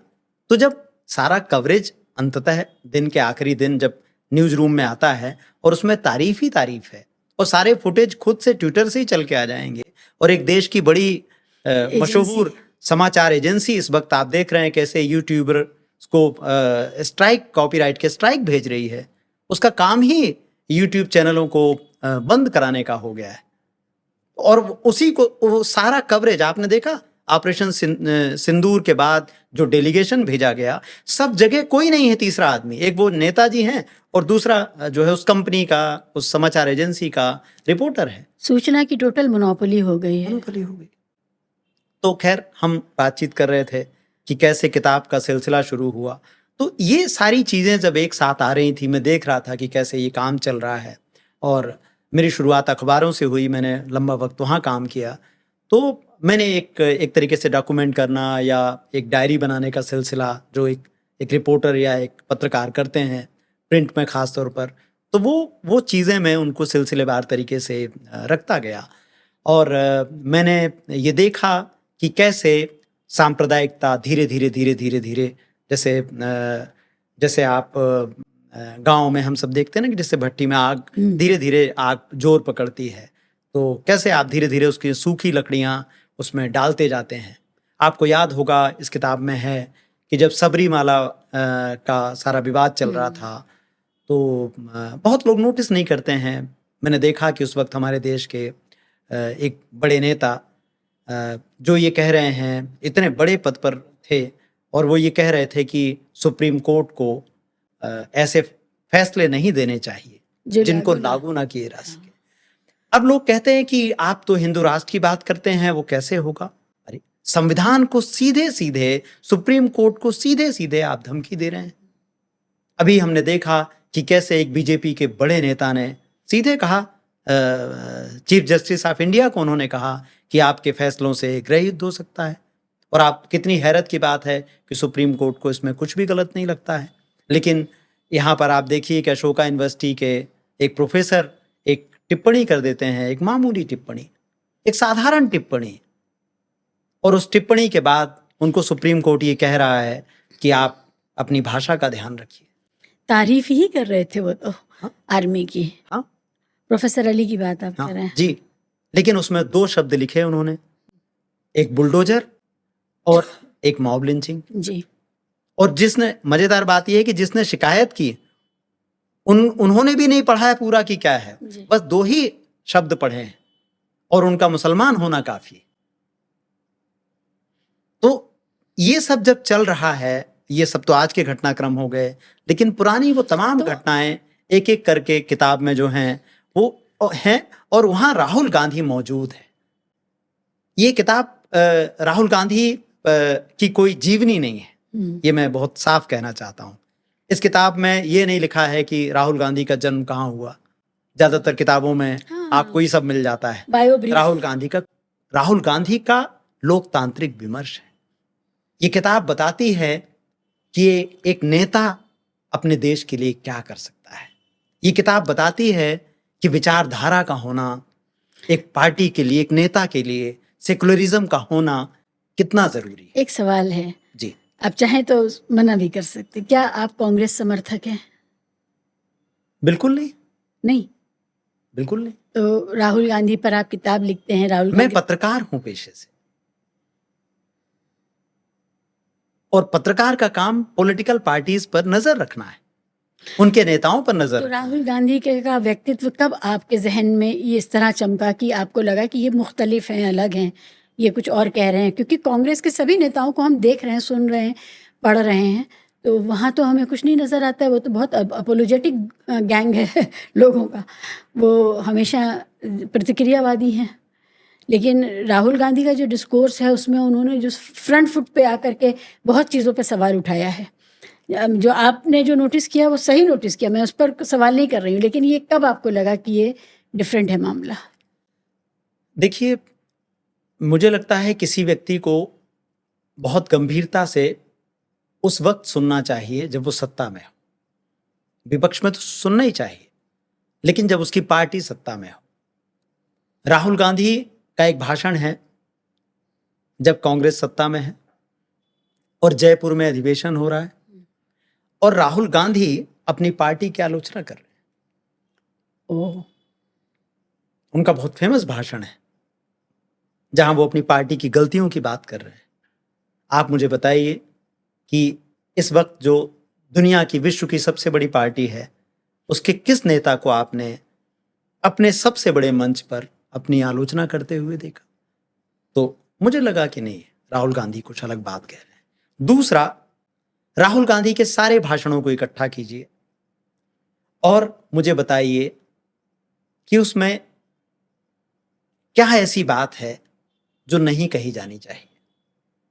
मतलब उसमें कोई ऐसी बात नहीं है जो किसी को अपमान करे, जो संविधान के खिलाफ हो, जो अंधविश्वासों को बढ़ाए। कोई ऐसी बात नहीं। इसीलिए तो लोग उन पर हंसते हैं कि वो बड़े नेता होने काबिल नहीं है, क्योंकि उनकी भाषा संयमित है और उनका पूरा व्यक्तित्व में वो सारी चीज़ें नहीं हैं कि लाल लाल आंखें दिखाना, अपनी तारीफ करना, अपने आप को 56 इंच का कहना, अपने आप को नॉन बायोलॉजिकल कहना, अपने आप को ये बताना कि मैं अवतारी पुरुष हूँ। तो ये सारे गुण उनमें नहीं हैं, वो बड़बोलापन नहीं है। तो इसीलिए लोग हंसते हैं कि इस दौर की सियासत में उन जैसा शालीन, सभ्य और शिक्षित व्यक्ति की क्या जगह है। यही बात है जो आपने कहा ना, यही बात है राहुल गांधी पर किताब लिखने की, कि राहुल गांधी उस राजनीति की बात कर रहे हैं जो राजनीति गांधी, नेहरू और अंबेडकर का एक तरीके से कॉम्बिनेशन है। आप अंबेडकर की राइटिंग को पढ़िए। अंबेडकर जब लिखते हैं कि राजनीति में ये भक्ति नहीं होनी चाहिए, अंबेडकर जिस लोकतांत्रिक विमर्श की बात करते हैं, जिस समाज की बात करते हैं, राहुल गांधी वही तो बात कह रहे हैं। अगर वो जाति जनगणना की बात कर रहे हैं तो किसको एड्रेस कर रहे हैं? राहुल गांधी के भाषणों में गंभीरता है, क्योंकि नेहरू का पूरा काम गंभीरता का है, गांधी का पूरा काम गंभीरता का है। राजनीति बहुत गंभीर चीज है। दुर्भाग्य से मैं कहूंगा कि बीते केवल 11 वर्षों में नहीं, थोड़ा उसके पहले भी जाएं तो हम देखेंगे कि राजनीति को मजाक बना दिया गया है। राजनीति को, जैसे जब आप देख लें, प्रधानमंत्री खुद उन भाषणों को लीड करते हैं जिसमें वो कैसे कह देते हैं कि अगर कांग्रेस जीत गई तो आपका मंगलसूत्र छीन लेगी। वो कह देते हैं आपकी गाय ले जाएगी, आपका खाता ले जाएगी, आपकी भैंस ले जाएगी। तो आप सोचिए कि देश का प्रधानमंत्री कह रहा है। उनके भाषणों में आप देखें नेहरू को लेके कितना झूठ है। ये दुर्भाग्य है कि देश का प्रधानमंत्री, देश के पहले प्रधानमंत्री के बारे में संसद में झूठ बोल रहा है, सभाओं में झूठ बोल रहा है, अर्धसत्य बोल रहे हैं। भगत सिंह को लेकर अर्धसत्य हैं, किसानों की नीतियों को लेकर अर्धसत्य हैं, संविधान में किए गए संशोधनों को लेकर के झूठ है। तो जब प्रधानमंत्री ये सब कर रहे हैं, संदेश दे रहे हैं, और इसके विपरीत राहुल गांधी के भाषण देखिए, तो आप पाएंगे, या हम सब पाएंगे कि राहुल गांधी की राजनीति में गंभीरता है, राहुल गांधी की राजनीति में विमर्श है, और प्रधानमंत्री के जो भाषण हैं उन सब में व्यग्रता है, बेचैनी है, लोकप्रियतावाद है। किसी भी तरह से ताली, जैसे बेचैन है कि जनता किसी भी तरह से बस ताली बजा दे।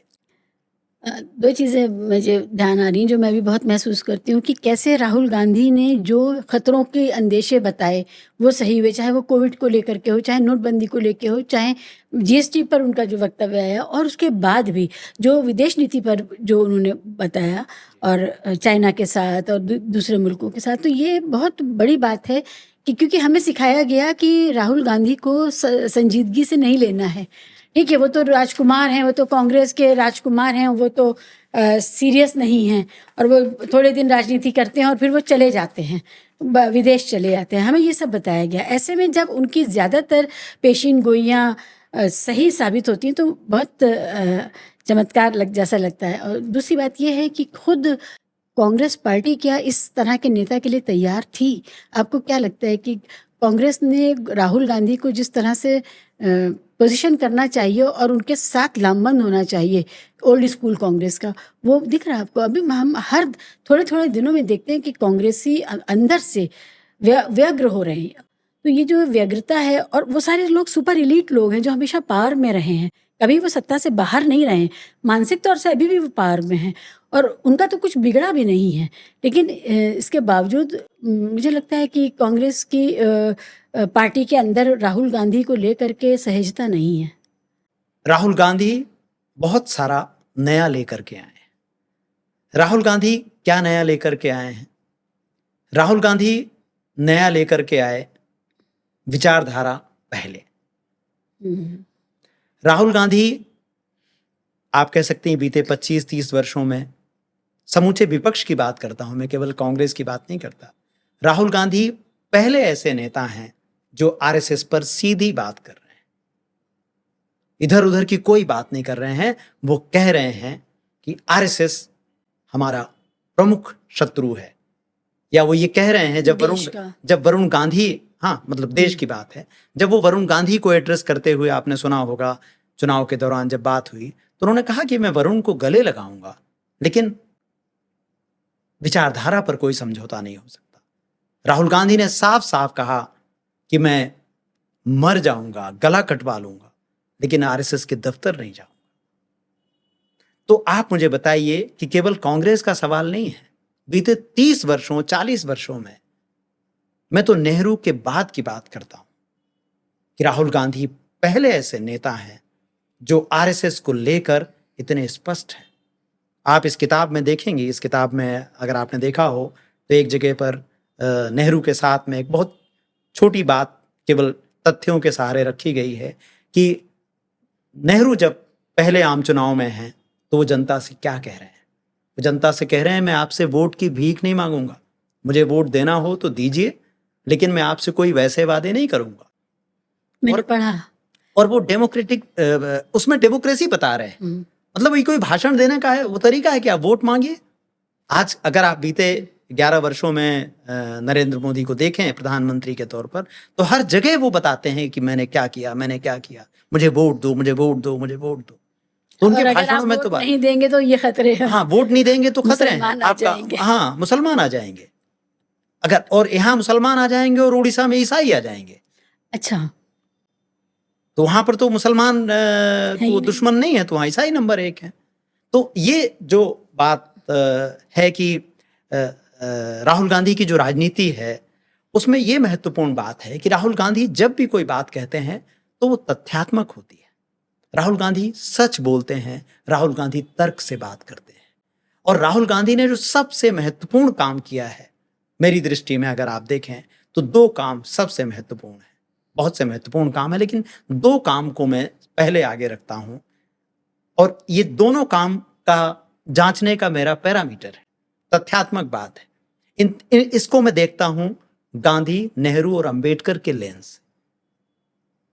आखिर संविधान पर तीनों की छाप है, और खास तौर पर नेहरू और अंबेडकर ने जो रिफॉर्म किए हैं, जो नागरिक वाला तत्व लाने का जो काम किया है संविधान में, या जहां तक हम लोग बात कर रहे थे पहले कि कैसे उन्होंने हिंदू महिलाओं के लिए जगह बनाई समाज में।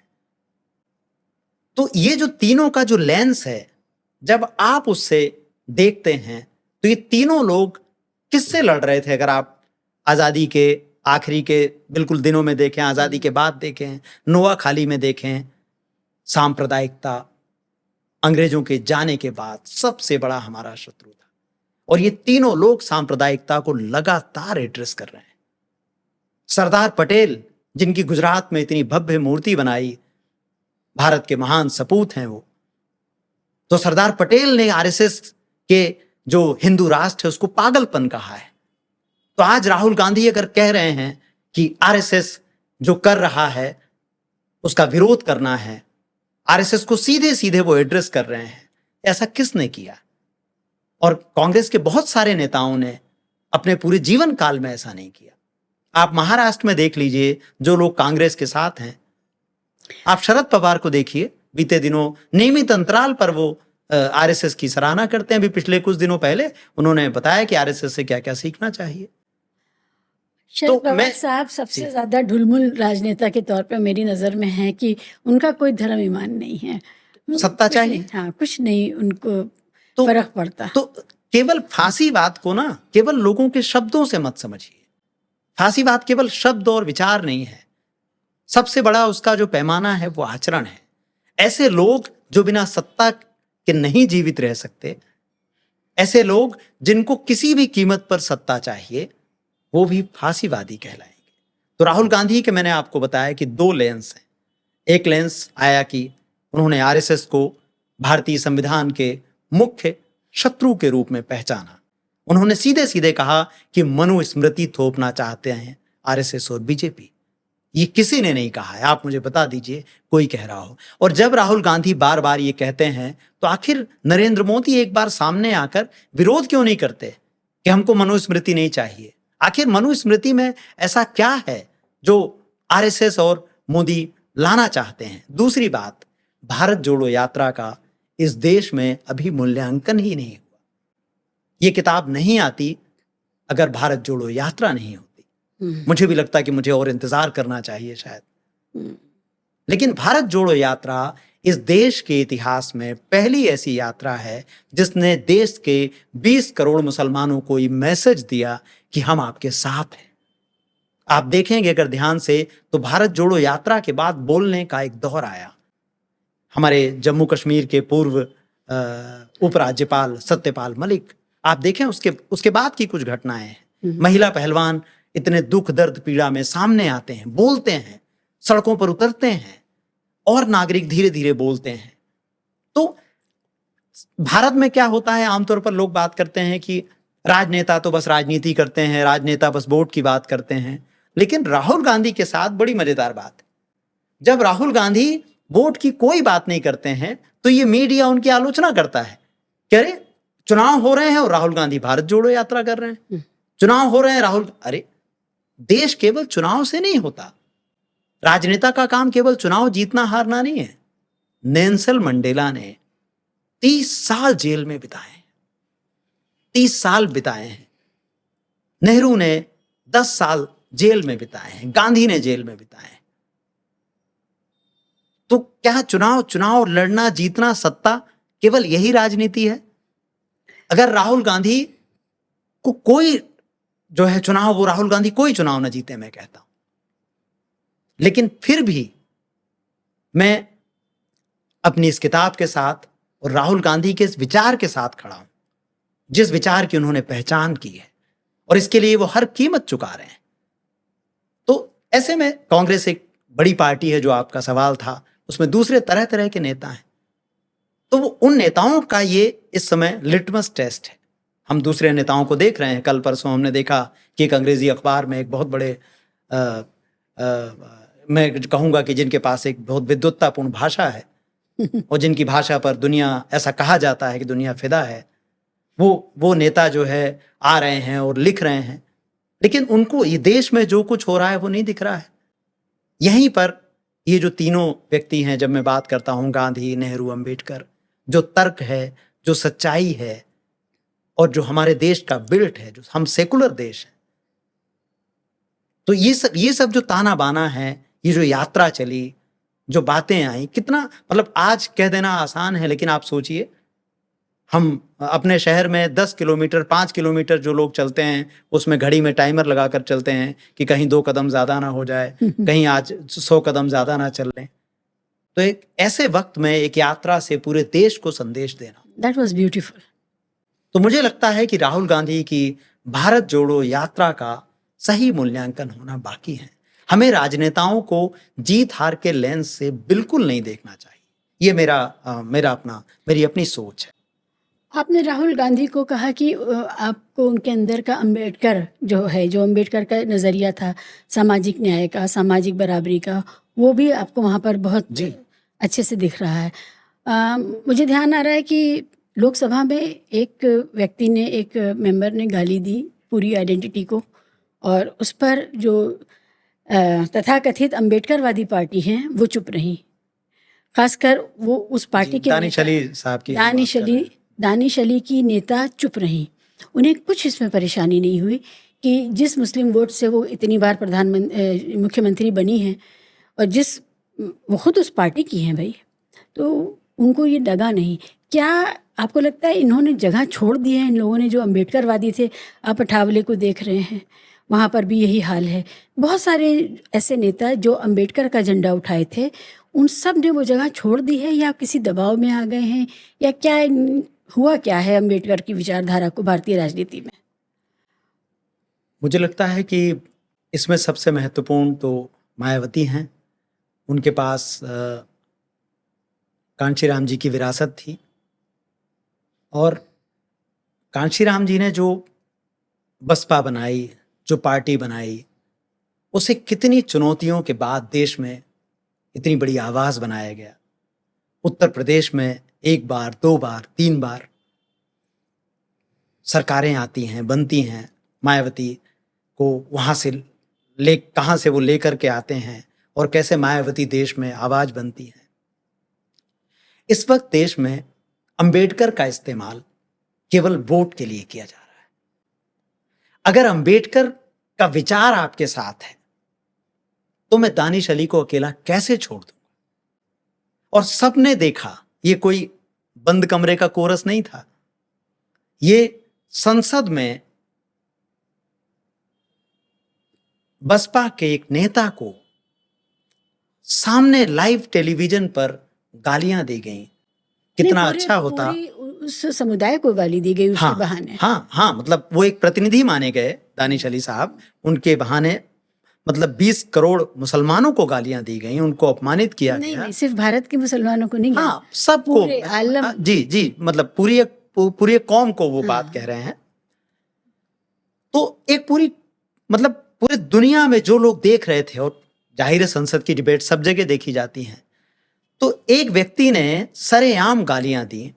कितना अच्छा होता कि अगले दिन मायावती दानिश अली के पास जाती, उनको सांत्वना देती और कहती कि मैं आपके साथ हूं। लेकिन क्या काम किया? मायावती दानिश अली को पार्टी से निकाल देती हैं।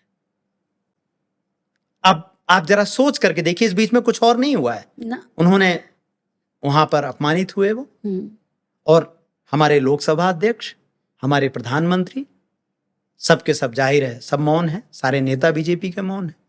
तो जो मौन है वो तो बीजेपी का ही खेमा माना जाएगा।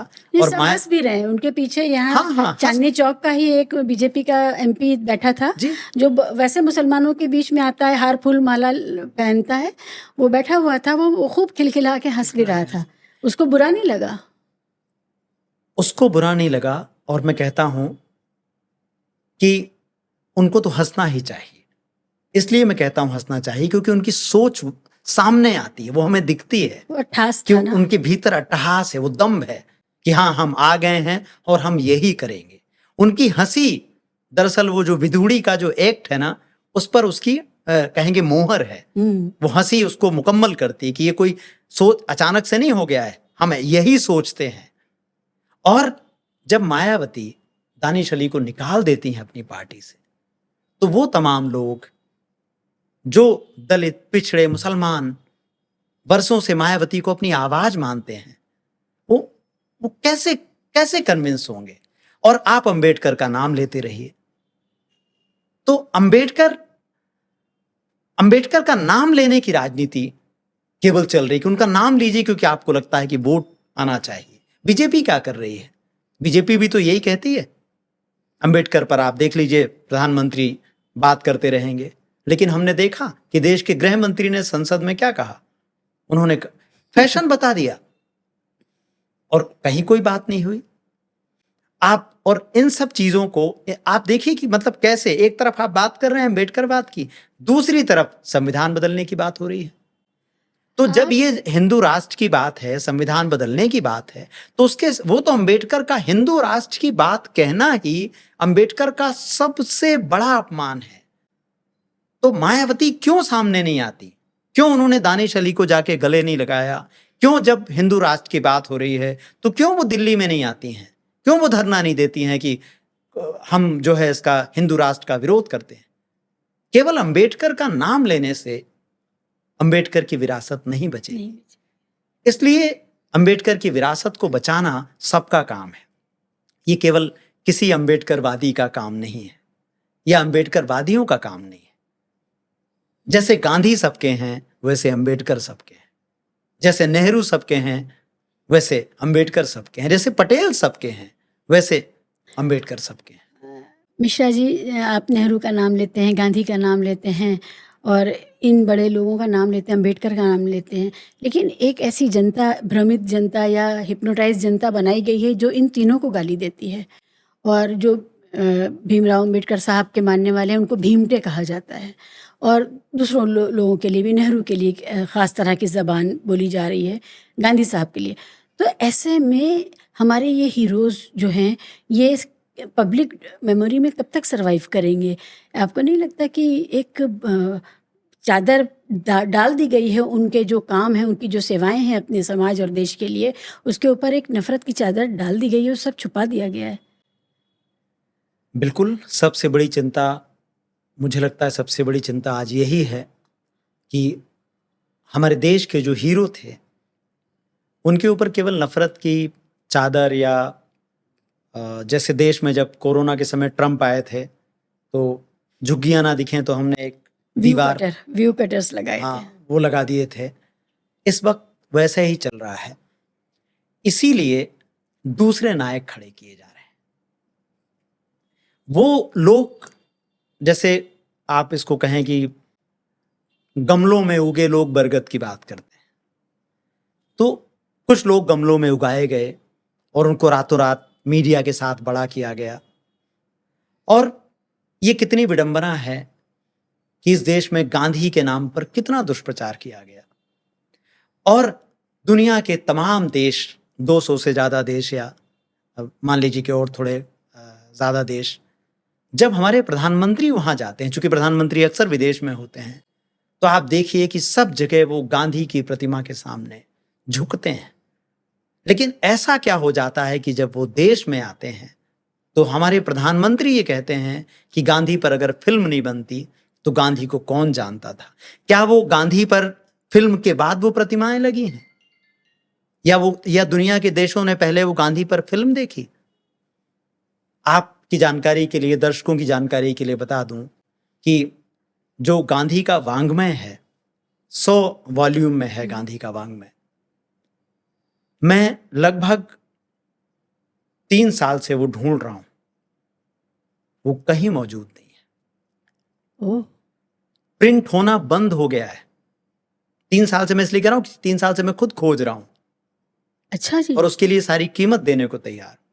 वो केवल और केवल ऑनलाइन उपलब्ध कराया गया है, ताकि एक बटन से किसी भी दिन उसको हटा दिया जाए।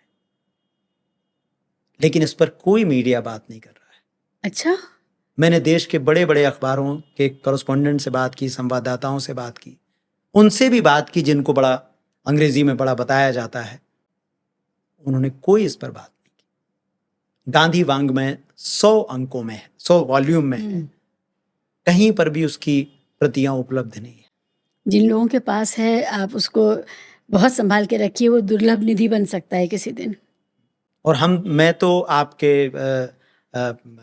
मतलब आपके इस चैनल के माध्यम से अपील करना चाहता हूं कि आप में से जिसके पास भी हो, जो लोग हमें देख रहे हों, सुन रहे हों, वो मुझे बताएं। मैं तो इस समय अलग अलग अपने रिसर्च के सिलसिले में जाता रहता हूं, तो मैं तो उनसे ले लूँगा, या जो भी वो कीमत देना चाहें। ये समझिए, क्योंकि जो गांधी ने लिखा है वही तो इतिहास है, कि उन्होंने किसको चिट्ठी लिखी, उसकी चिट्ठी में क्या कहा गया, उसके पत्र में क्या कहा गया। तो वो तो एक डायरी है, विशाल, मतलब सरल भाषा में गांधी का लिखा हुआ सब कुछ एक दस्तावेज है कि कैसे अंग्रेजों से बात हो रही है, सब कुछ विधिवत है। तो आखिर कौन डरता है? तो गांधी के लिखे हुए को मिटा रहे हैं। नेहरू पर कोई आर्टिकल आप मुझे बता दीजिए 10 साल में, 12 साल में, जो कुछ एक छोटे छोटे संस्थान बचे हैं, दुर्लभ संस्थान बचे हैं, मुख्य जो मीडिया है आपका देश का, उसने क्या छापा है?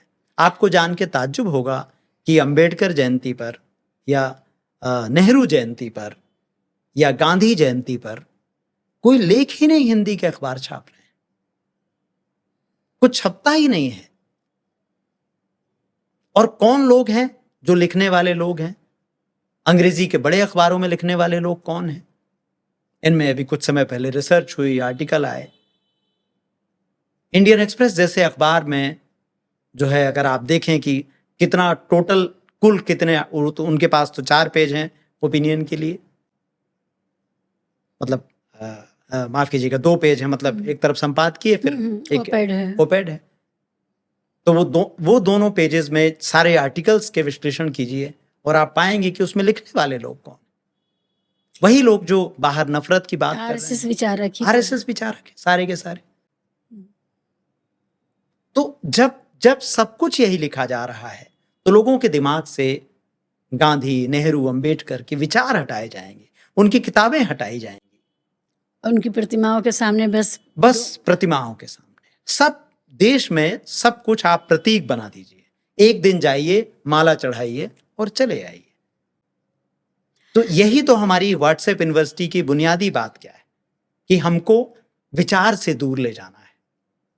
एक बात मैं जोड़ना चाहूंगा कि हम लोग 15 अगस्त 1947 को आजाद हुए और 26 जनवरी 1950 को हमारा संविधान बना। तो इसमें एक सबसे खूबसूरत बात यह है कि हम 26 जनवरी 1950 को प्रजा से नागरिक बने। तो 3 काम एक साथ हुए, प्रजा से हम नागरिक बने, राजा की जगह प्रधानमंत्री आए और पुरोहितवाद की जगह संविधान आया। आज 2025 में मैं ये कहना चाहता हूं, इस तरफ ध्यान आकर्षित करना चाहता हूं कि इसको पलटने की कोशिश की जा रही है। हमें नागरिक से रिवर्स प्रजा बनाया जा रहा है, प्रतिनिधि से पलट के हम राजा लाए जा रहे लोकतंत्र हैं। की जगह राजा लाए जा रहे हैं। आप देखिए एक आवाज क्यों आती है टीवी चैनलों में, हिंदू हृदय सम्राट। अरे भाई, हिंदू तो ठीक है, हृदय भी ठीक है, सम्राट कहां से आ गया? आप हिंदू हृदय प्रधानमंत्री कह दीजिए ना, हाँ, प्रतिनिधि कह दीजिए। सम्राट कहां से आ गए? और संविधान की जगह पुरोहितवाद। 2024 का चुनाव पूरे तौर पर बीजेपी ने संविधान बदलने के लिए किया। लोग बहुत ताज्जुब करते हैं कि राम मंदिर के कारण या तमाम चीजों के कारण कैसे हुआ कि 240 सीटें पर बीजेपी रुक गई। मैं इसको इस नजरिए से नहीं देखता, मैं कहता हूं ये गलत नजरिया है।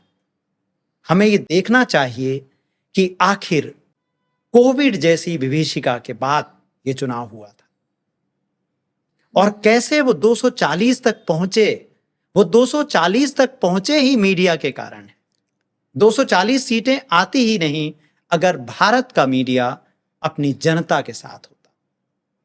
इस देश में मीडिया का निधन हो चुका है, अवशेष हैं केवल, और वो अवशेष इसलिए हैं बीच बीच में आपको भ्रमित करने के लिए। एक कोई खबर आती है और अचानक लोग कहते हैं देखो इस अखबार ने ये किया।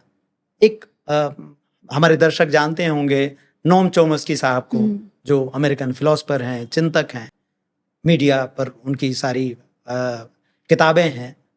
वो बहुत साफ कहते हैं कि कभी कभी इस तरह का काम करना पड़ता है ताकि उसकी क्रेडिबिलिटी बनी रहे। हमारा मीडिया, भारतीय मीडिया वैसा ही काम कर रहा है। वो कभी कभी एक खबर देता है और उस खबर से किसी सत्ता को कोई नुकसान नहीं है। आखिर इसी देश में हमने एक अखबार देखा था जो इमरजेंसी में खाली छोड़ देता था, काला पेंट करके। हाँ, उसने छोड़ दिया था भाई कोरी जगह। आप मुझे बताएंगे कि 2014 के बाद उसने कौन सी खबर छापी? मैं आपको बताता हूं, उसने 2014 के बाद केवल एक खबर छापी और वो खबर थी जज लोया को किसी ने नहीं मारा। किससे उसको फायदा होता है? जब जब सरकार पर सवाल उठते हैं वो अखबार ढाल बन जाता है। तो वो अखबार सिर्फ कांग्रेस को सत्ता से हटाने का ही तो जर्नलिज्म कर रहा था। लेकिन अब सवाल ये तब है हम कि समझ रहे थे कि वो बहुत देश सेवा कर रहा है। तब ये लगता था कि वो पत्रकारिता कर रहा है। हाँ। आप देखें कि इस समय जो है एक उसी अखबार के एक पत्रकार की बड़ी चर्चा है कि उन्होंने सावरकर पर किताब लिखी है। जरा पीछे जाके देखें कि उसी पत्रकार ने पहले क्या क्या लिखा था। उनकी पुरानी किताबें उठा करके देखें तो ये तो वो लोग इस समय हैं, समय के साथ चलने वाले। समय के साथ भी चल रहे हैं, समय के साथ चलना भी नहीं है। ये वो हैं जिनको सत्ता के साथ होना था। हाँ। तो इनकी कोई सोच नहीं है, ये सत्ता से बाहर कर दिए गए हैं। अगर आज इनको गले लगा लें प्रथम सेवक, तो ये कल उससे खतरनाक किताब लिखेंगे। भारत में बहुत जिम्मेदारी के साथ कहना चाहता हूं, आप कोई भी मुझे इसके बदले में सवाल पूछ सकते हैं, भारत में एक पत्रकार का मुझे आप नाम बताइए जो अभी नौकरी कर रहा हो और उसके लिखने से सरकार को तकलीफ हो। एक भी पत्रकार भारत में ना तो डिजिटल में है, ना अखबार में है, ना प्रिंट में। या सरकार की किसी भी नीति की वास्तुपरक आलोचना कर रहा वो कोई ऐसा काम ही नहीं कर रहा है जो सरकार से सवाल पूछे। वो तमाशा कर रहा है। हम उस तमाशे को सवाल समझते हैं। ये दर्शकों को बता दिया गया है कि जो रोज 5 बजे से लेके शाम को 9 बजे तक तमाशा होता है, ये पत्रकारिता है। तो उस तमाशे में है। बहुत सीनियर जर्नलिस्ट हैं लोग, मैं नाम नहीं लेना चाहता, लेकिन आप देखिए कि वो किसको प्रमाणित कर रहे हैं। उनके शो में एक व्यक्ति आता है जो नफरत का एक केंद्र है, और उसके साथ आप कहते हैं कि मैं मैसूर पाक भेज रहा हूं। वो लोग जो सीधे सीधे झूठ फैला रहे हैं, वायलेंस फैला रहे हैं, सीधे गालियां दे रहे हैं, उनको आप अपने शो का हिस्सा बनाते हैं। तो हिंदुस्तान में एक भी पत्रकार ऐसा नहीं है जो सरकार से सवाल पूछ रहा हो और नौकरी कर रहा हो। जो कुछ आपको नजर आता है दर्शकों को, वो केवल और केवल एक कोहरा है, एक कुहासा है, एक धुंध है। अमीषा साहब, मुझे ये भी लगता है कि जनता को इस नौटंकी की, इस तमाशे की आदत हो गई है। उनको भी वो जानते हैं कि ये झूठ है, या ये गलत है, या ये बकवास है, ये समय की बर्बादी है, मगर वो देखते भी हैं बैठ करके। उनको उनके जो नित्य क्रम है उसका हिस्सा बन गया है ये गंदा माहौल जो टीवी के ज़रिए हमारे घरों में पहुंच रहा है। शोर शराबा, पड़ोसी मुल्क को गाली देना, पड़ोसी मुल्क को गाली देने के बहाने इस देश के कुछ नागरिकों को और जातियों को गाली देना, और फिर ये बात फैलाना कि हमें अपने देश में ये जो मौजूद लोग हैं ये देश के दुश्मन हैं, इनको भी हमें चुन चुन के बाहर करना है या इनको ख़त्म करना है। ये पूरा माहौल बनाने के लिए वो लोग भी जो सीधे टारगेट किए जा रहे हैं वो लोग भी देख रहे हैं। मैं ये नहीं समझ पाती हूँ कि जब आप जान रहे हैं ये तमाशा है, तो as a consumer of that news आप उसको बायकॉट कर सकते हैं। उनके टीआरपी का हिस्सा क्यों बनते हैं, लेकिन लोग बनते हैं। देखिए, ये नशा है शायद। हाँ, बिल्कुल ठीक बात है। मैंने जैसे थोड़ी देर पहले हमारी बातचीत में आया, मैंने कहा नागरिक, लोकतंत्र और संविधान। इस देश में केवल राजनीति का मजाक नहीं बनाया गया, पत्रकारिता का मजाक उससे थोड़ा पहले बनना शुरू हो गया था। तो कोई भी दुनिया के देश, इस वक्त कोई भी देश ले लीजिए जिसको हम कहते हो कि जहां थोड़ा लोकतांत्रिक विमर्श है, वहां 2 बातें होंगी। राजनेता गंभीरता से बात करेंगे और मीडिया अपना काम करेगा। कुछ समय पहले तक अमेरिका की आप बात करिए तो ट्रंप जब आए, या आप ओबामा की बात करिए तो ओबामा की राजनीति में गंभीरता है। उनके निर्णयों पर बहस हो सकती है, निश्चित रूप से होनी चाहिए, लेकिन क्या ओबामा वैसे ही बात करते थे, उसी तरह से झूठ बोलते थे? आपको याद होगा अमेरिका में न्यूयॉर्क टाइम्स और वॉशिंगटन पोस्ट हैं। वॉशिंगटन पोस्ट ने मेरे ख्याल में एक डाटा छापा कि 10,000 बार से ज्यादा डोनाल्ड ट्रंप ने झूठ बोला राष्ट्रपति रहते हुए। अभी पिछले दिनों न्यूयॉर्क टाइम्स ने 3 खबरें छापी हैं। अभी ध्यान देने की बात है हमारे दर्शकों के लिए। पहली खबर, उन्होंने लिखा कि ट्रंप अमेरिका के इतिहास में सबसे भ्रष्ट राष्ट्रपति है।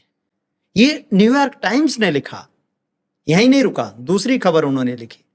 दूसरी खबर में उन्होंने बताया कि कैसे उनके फैसले टेक कंपनियों को बर्बाद कर देंगे, और तीसरी खबर में उन्होंने बताया कि वो मनमाने फैसले कर रहे हैं और वो किसी के नहीं सुन रहे हैं। आप सोचिए, अमेरिका के सबसे बड़े अखबार राष्ट्रपति के झूठ का ब्यौरा रखते हैं, राष्ट्रपति को जो है तथ्यात्मक रिपोर्ट करते हैं कि वो भ्रष्ट हैं या वो तानाशाह हो गए हैं। तो इसका मतलब अमेरिका में राजनीति तो मजाक कर रही है, लेकिन लोकतंत्र में राजनीति को पकड़ने के लिए, संभालने के लिए मीडिया है। तो मीडिया तो क्वेश्चन कर रहा है ना, सवाल कर रहा है। लेकिन भारत का दुर्भाग्य है, भारत की विडंबना है, भारत की बदनसीबी है कि भारत में इस वक्त राजनीति भी मजाक बन गई। सत्ता ने उसको मजाक बना दिया है और पत्रकारिता उस मजाक में और आगे निकल गया है। तो लोकतंत्र के 2 सबसे मजबूत स्तंभ मजाक कर रहे हैं छिन्न भिन्न हो गए। और वो उनका पूरा डिस्कोर्स ही मजाक का है। जैसे मैंने शुरू में कहा ना कि राहुल गांधी की राजनीति गंभीरता की राजनीति है, उसमें अमन की बात है, उसमें मोहब्बत की बात है, उसमें तर्क है। इसी को तो राजनीति कहते हैं। और साइंटिफिक टेम्पर है। साइंटिफिक टेम्पर है। जी। और इस देश में साइंटिफिक टेम्परामेंट की हालत क्या है? साइंटिफिक टेम्परामेंट की हालत यह है कि हम विमान खरीदने विदेश जाते हैं और उसमें नींबू मिर्ची बांधते हैं। हमारा इसरो के जो प्रमुख होते हैं वो यान से पहले उसमें नारियल फोड़ते हैं और हम कहते हैं कि बिल्कुल जो है इसमें कुछ भी गलत नहीं है। हाँ, हमारी परंपराएं हैं। हमारी परंपरा है। तो देश की अजीब सी स्थिति है कि वैज्ञानिक सोच ही खत्म हो रही है। और ये वैज्ञानिक सोच को खत्म कौन कर रहा है? वैज्ञानिक सोच को खत्म करके ही हिंदू राष्ट्र आएगा। ये जो हिंदू राष्ट्र है ये कोई अचानक से ऐसा थोड़ी कि घोड़े पे बैठ के आप और हम सो रहे हैं और घोड़े पे बैठ के हिंदू राष्ट्र आ गया। हिंदू राष्ट्र को लाने के लिए सबसे जरूरी है कि हमारा जो टेम्परामेंट है वो टेम्परामेंट ही पहला हमला ही उस पर किया गया। पहला हमला ही बताया गया। आपके अखबारों ने बताया कि अयोध्या में आज दूसरा विमान उतरा है। पहला विमान उतरा था पुष्पक विमान त्रेता युग में। ये हमारे अखबारों का योगदान है। लेकिन अभी ना हिंदू माइथोलॉजी को इतिहास बताने के चलन है, उस लिहाज से वो पत्रकार सही लिख रहा है जो तो पुष्पक विमान को। यही तो सूट करता है ना। मैंने आपसे कहा ना कि देश में एक पत्रकार का नाम बताइए जो सवाल पूछ रहा हो, जो सरकार की आंखों में चुभ रहा हो और जिसको नौकरी करने की इजाजत हो। एक भी नहीं है, किसी भाषा में नहीं है। किसी भाषा में नहीं। तो और सबसे महत्वपूर्ण अखबारों के लिए है, देखिए, रिपोर्ट, ग्राउंड रिपोर्ट। हाँ, वो तो खत्म हो गई है। टेलीविजन चैनलों में बहस हो गई। शाम को आइए, अपना एक ही गाड़ी से लोग आते हैं, पंडित जी भी आते हैं, मौलाना साहब भी आते हैं, सब आते हैं, एक ही गाड़ी से आते हैं, एक ही गाड़ी में डिबेट करते हैं। एक ही व्यक्ति उन चारों पांचों को जो है हर दिन के हिसाब से पैसे देता है। तो वो आपके लिए है कि आपके लिए मनोरंजन है। तो टेलीविजन चैनल को मनोरंजन में किसने बदला? और मनोरंजन में बदलना ही सत्ता का सबसे बड़ा काम है। हाँ। सरकार का मतलब पत्रकारिता का काम केवल ये नहीं कि सवाल पूछना बंद कर दे। पत्रकारिता की भूमिका सरकार के साथ इस वक्त है कि वो पत्रकारिता को एक मजे में बदल दे।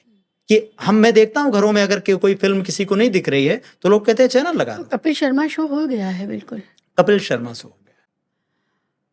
तो अब जो हम लोग अभी बात कर रहे थे हिंदू राष्ट्र की, उसमें एक किताब है जिसका मुझे लगता है जिक्र करना चाहिए। आमतौर पर हम देखते हैं कि लोग अपनी किताबों की बात करते हैं, लेकिन मुझे लगता है कि एक जरूरी किताब है ये, गीता प्रेस और हिंदू भारत का निर्माण, अक्षय मुकुल, अनुवाद प्रीति तिवारी जी।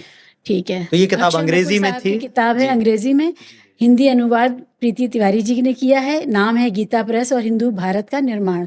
जिन लोगों को किस तरह से लिखत पढ़त में भारत की पूरे हिंदू राष्ट्र की परिकल्पना है जो है और उसको कैसे उस पर काम हो रहा है उसको जानना है तो आप ये किताब पढ़ सकते हैं। जो जी, और ये इस किताब का सबसे बड़ा मुझे लगता है जिक्र कम हुआ या और होना चाहिए। जिक्र कहाँ हो इस किताब का।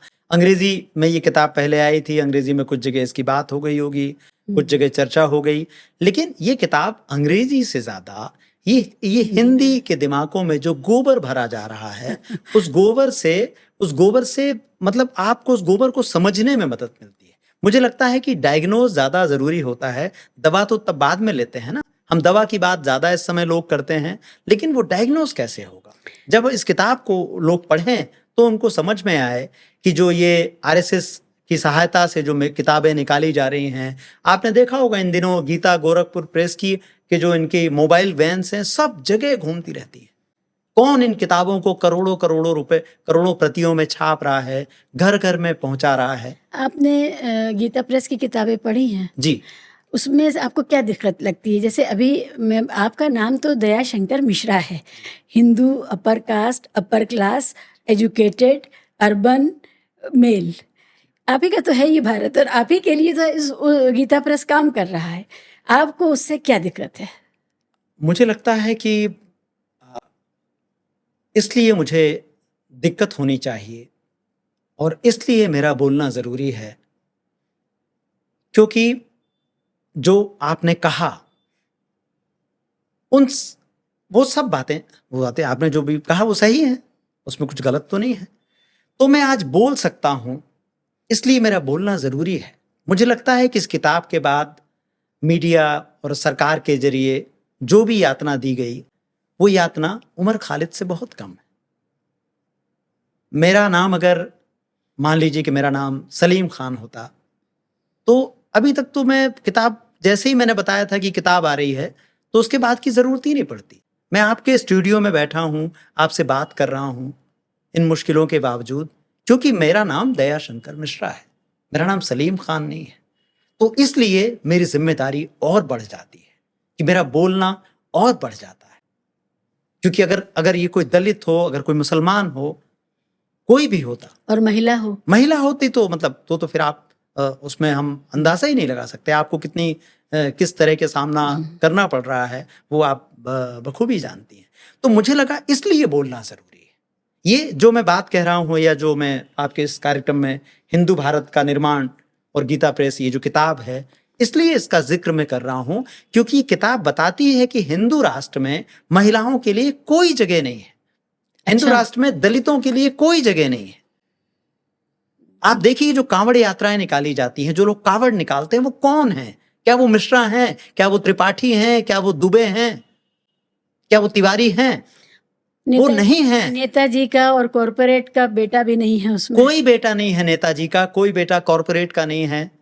वो सारे बेटे, वो सारे लोग, वो सब दलित हैं, वो ओबीसी हैं, वो 100 रुपए के पेट्रोल के लालच में डूबे हुए, मतलब उनको उस लालच में लहराया जा रहा है और उनको एक झूठी अस्मिता दी गई है, जो उस अस्मिता में बताया गया है कि तुम हिंदू राष्ट्र के सिपाही हो। लेकिन ये किताब बताती है कि कैसे सबसे पहले जो ये ताना बाना बना गया है हिंदू राष्ट्र का, इसमें यही पहचान की गई कि कौन किसके कंधों पर आप बंदूकें और तलवारें रख करके आप चलाएंगे। इस किताब को अगर आप पढ़ें तो आप के लिए मैं दर्शकों के लिए बताना चाहूंगा कि गीता प्रेस जो है वो कल्याण नाम की एक मैगजीन निकालती थी। और बहुत सारे लोगों को लगता है कि अंग्रेजी की दुनिया बड़ी अलग है, मतलब बहुत सारे लोग ऐसा मानते हैं। कुछ वक्त पहले मुझे इंडियन एक्सप्रेस के एक बहुत सीनियर व्यक्ति ने, जो वहाँ संपादक रहे हैं, उन्होंने मुझे कहा कि कल्याण पढ़ने से उनको हिंदू धर्म के बारे में पता चला। मैं आपको बताऊं कि मैं एकदम आश्चर्यचकित रह गया। और वो रिटायर व्यक्ति हैं, और वो कह रहे हैं कि कल्याण पढ़ने से, क्योंकि वो एक आपके मतलब हिंदी राज्य से आते हैं, और उन्होंने कहा कल्याण से हमको पता चला। कल्याण से ये नहीं पता चलता है, कल्याण से ये पता चलता है कि महिलाओं को केवल 2 ही अधिकार हैं। एक है उनके पिता की आज्ञा और पति का आदेश। महिलाओं के केवल 2 ही धर्म हैं, पिता की आज्ञा और पति का आदेश। हिंदू महिलाओं को और कोई अधिकार ही नहीं है। कल्याण में अंक दर अंक लिखा गया कि कैसे जो है वो गांव में जो है किस तरह से जो सवर्ण डोमिनेंस है। मैंने आपसे कहा ना, मैं ही आपने बहुत अच्छा सवाल पूछा कि मैं हिंदू हूं, मिश्रा हूं, तो क्योंकि मैं उस चीज को देख रहा हूं, पुरुष हूं, तो वो कैसे लोगों की साइकी काम करती है, कैसे लोगों का मनोविज्ञान काम करता है। कल्याण के अंक दर अंक हैं, उसके नियमित टाइम पर उसके संग्रह निकलते हैं। उन संग्रह में लिखा जाता है कि भाई जो है बेटी को खिलाइए पिलाइए पोषण करिए, लेकिन उसका दायित्व क्या है, उसका सबसे बड़ा काम क्या है। तो ये जो कल्याण है, ये जो पूरा लिटरेचर है गीता प्रेस का, ये महिलाओं के खिलाफ है। ये मनुस्मृति का एक तरह से सस्ता और मतलब अपडेट, सस्ता नहीं, सस्ता भी कह दीजिए, अपडेट वर्जन के और आम भाषा में मुझे इसका कुछ अंदाजा इसलिए है कि हंस के जो संपादक थे माननीय राजेंद्र यादव साहब, वो बड़ा जिक्र किया करते थे, बड़ा मजाक भी उड़ाते थे, और वही वो बताया करते थे कि कल्याण में महिलाओं के लिए, हिंदू महिलाओं के लिए क्या क्या छपा है और कैसे महिलाओं ने बर्दाश्त किया कि ये छपा है लिखत पढ़त में। तो उससे मुझे अंदाज़ा है। लेकिन हर धर्म में कुछ इस तरह का लिटरेचर महिलाओं को काबू करने के लिए, और उन महिलाओं से डरा हुआ है ये समाज ना कि महिलाओं, तो वो है। तो मुसलमानों में भी ऐसा लिटरेचर गढ़ा गया, मौलानाओं ने गढ़ा, नीम हकीम मौलानाओं ने गढ़ा। वो कोई ऐसे मौलाना नहीं थे जो बहुत पढ़े लिखे थे, लेकिन उनको ये लगता था महिलाओं को, बेटियों को काबू करने के लिए किया जाए। तो ये मैं समझती हूँ कि ये पुरुषवाद जो है, हर धर्म के अंदर का पुरुषवाद इस तरह का लिटरेचर गढ़ता है जिससे वो महिलाओं को से डरा हुआ जो माहौल है उसको वो काबू में रख सके। ये और बताइए। इसमें एक बात और जोड़ दूं, इस गीता प्रेस को फिर आपने देखा होगा कि कैसे गीता प्रेस को सम्मान दिया गया था। जी, पोद्दार साहब को। हाँ, कमाल की बात है ये। हाँ, सोचा नहीं जा सकता। और इस देश की सभी महान नारीवादियां चुप रही। मुझे सबसे दिलचस्प ये रहा, मैं इसमें जिक्र आपको बताता हूँ। सबसे दिलचस्प यही लगा कि जो अभी 10-11 साल पहले तक महान क्रांतिकारी नारीवादी महिलाएं थीं, उन्होंने कोई धरना प्रदर्शन भी नहीं किया। और ये गीता प्रेस को जब गांधी शांति पुरस्कार दिया गया तो आप देखें कि कैसे मीडिया में कैसे उसको लेकर के चुप्पी थी। किसी ने ये सवाल पूछा कि ये गीता प्रेस को गांधी शांति पुरस्कार क्यों दिया जा रहा है, आखिर उन्होंने गांधी के किस विचार को आगे बढ़ाया है। और आप देखें कि प्रधानमंत्री उसके कार्यक्रम में शामिल होते हैं और वो बताते हैं। तो आप गांधी को कैसे खत्म करने की कोशिशें हो रही हैं, इसको समझने की जरूरत है। कल को आप नाथूराम गोडसे के नाम पर एक पुरस्कार शुरू करेंगे और एक अन्ना हजारे जैसा कोई गांधीवादी लेकर के आएंगे, तो या तो नाथूराम गोडसे पुरस्कार अन्ना हजारे को दे दिया जाएगा या गांधी के नाम पर कोई पुरस्कार करके नाथूराम गोडसे को दे दिया जाएगा। ये बिल्कुल वैसी घटना थी। कितना आयरॉनिकल है जो आपने परिदृश्य बनाया है। और मैं बता दूं कि 1926 में कल्याण शुरू हुआ था, ये भी जानना जरूरी है। साथ साथ तभी शुरू हुआ था। हिंदू राष्ट्र की जो संकल्पना थी, आरएसएस का जन्म 1925 में हुआ। पहली बार जब डॉक्टर हेडगेवार जेल जाते हैं और उनको समझ में आ जाता है, क्योंकि वो शुरू में तो कांग्रेस में ही थे, लेकिन जब जेल में वो देखते हैं कि कैसी कैसी परेशानियां हैं तो वो समझ जाते हैं कि हमारे बस का नहीं है। उसके बाद ही वो अलग हो जाते हैं और फिर वो रास्ता निकालते हैं कि अंग्रेजों से मित्रता का, और उनको समझ में आता है कि हम कैसे इनके साथ आगे बढ़ेंगे और कैसे हमारा रास्ता होगा। और वो उस रास्ते को बिल्कुल आज़ादी की लड़ाई से दूर हिंदू राष्ट्र के निर्माण की तरफ ले जाते हैं। और कल्याण 1926 से शुरू हो रहा है और कैसे कैसे कल्याण में छपता है कि भगवान कैसे इसको दर्शन देते हैं, मतलब जातिवाद, छुआछूत और महिलाओं के खिलाफ, तो मतलब एक तरह से आप कहें कि मतलब जितना खराब हो सकता है, मैं मतलब उन शब्दों का इस्तेमाल नहीं करना चाहता हूँ, या मुझे खुद शर्म आती है उन शब्दों का, मतलब शर्म इसलिए इस लिहाज से बात कर रहा हूँ क्योंकि वो चीज़ें हैं ही नहीं कि इस लायक उनका जिक्र किया जाए। लेकिन हिंदुस्तान के ज़्यादातर घरों में वो लिटरेचर कब से पहुँचता रहा है। मतलब ताज्जुब करना चाहिए कि भारत में गांधी का विचार कितना प्रबल था, नेहरू और अंबेडकर का विचार कितना प्रबल था कि आरएसएस को इस वक्त में आने में वक्त इसने रोका। इनकी तीनों व्यक्तियों ने रोका इसको। तो वो जो इन तीनों का जो बांध था ना, वो टूटा है 2014 में। अकेला केवल विपक्ष नहीं हारा है। हम बहुत अलग तरह से राजनीति को देखते हैं, हमें लगता है कि विपक्ष हार गया, विपक्ष में कमी है। वो विपक्ष में कमी नहीं है, वो आरएसएस और उसके लोग 1925 से काम कर रहे थे। उनकी तैयारी देखिए 100 साल की। इस वक्त आप आरएसएस के लोगों से बात करिए तो ऐसा लगता है कि खुशी के मतलब उससे खुशी से उनका दम फूल रहा है, इतने खुश हैं। उनको लगता है कि अब नहीं होगा तो कब होगा। अब हम अभी भी अगर हम लोकतंत्र का मजाक नहीं बनाएंगे, अगर अभी भी हम हिंदू राष्ट्र नहीं लाएंगे, अभी भी हम अंबेडकर के लिखे संविधान को खत्म नहीं करेंगे, तो कब करेंगे। कभी आप उन लोगों से बात करिए जो आरएसएस की सभाओं में जाते हैं और वहाँ क्या विमर्श होता है, उन शाखाओं में क्या बात होती है, तो आपको पता चलेगा कि कितनी नफरत है आरएसएस के मन में अंबेडकर के लिए।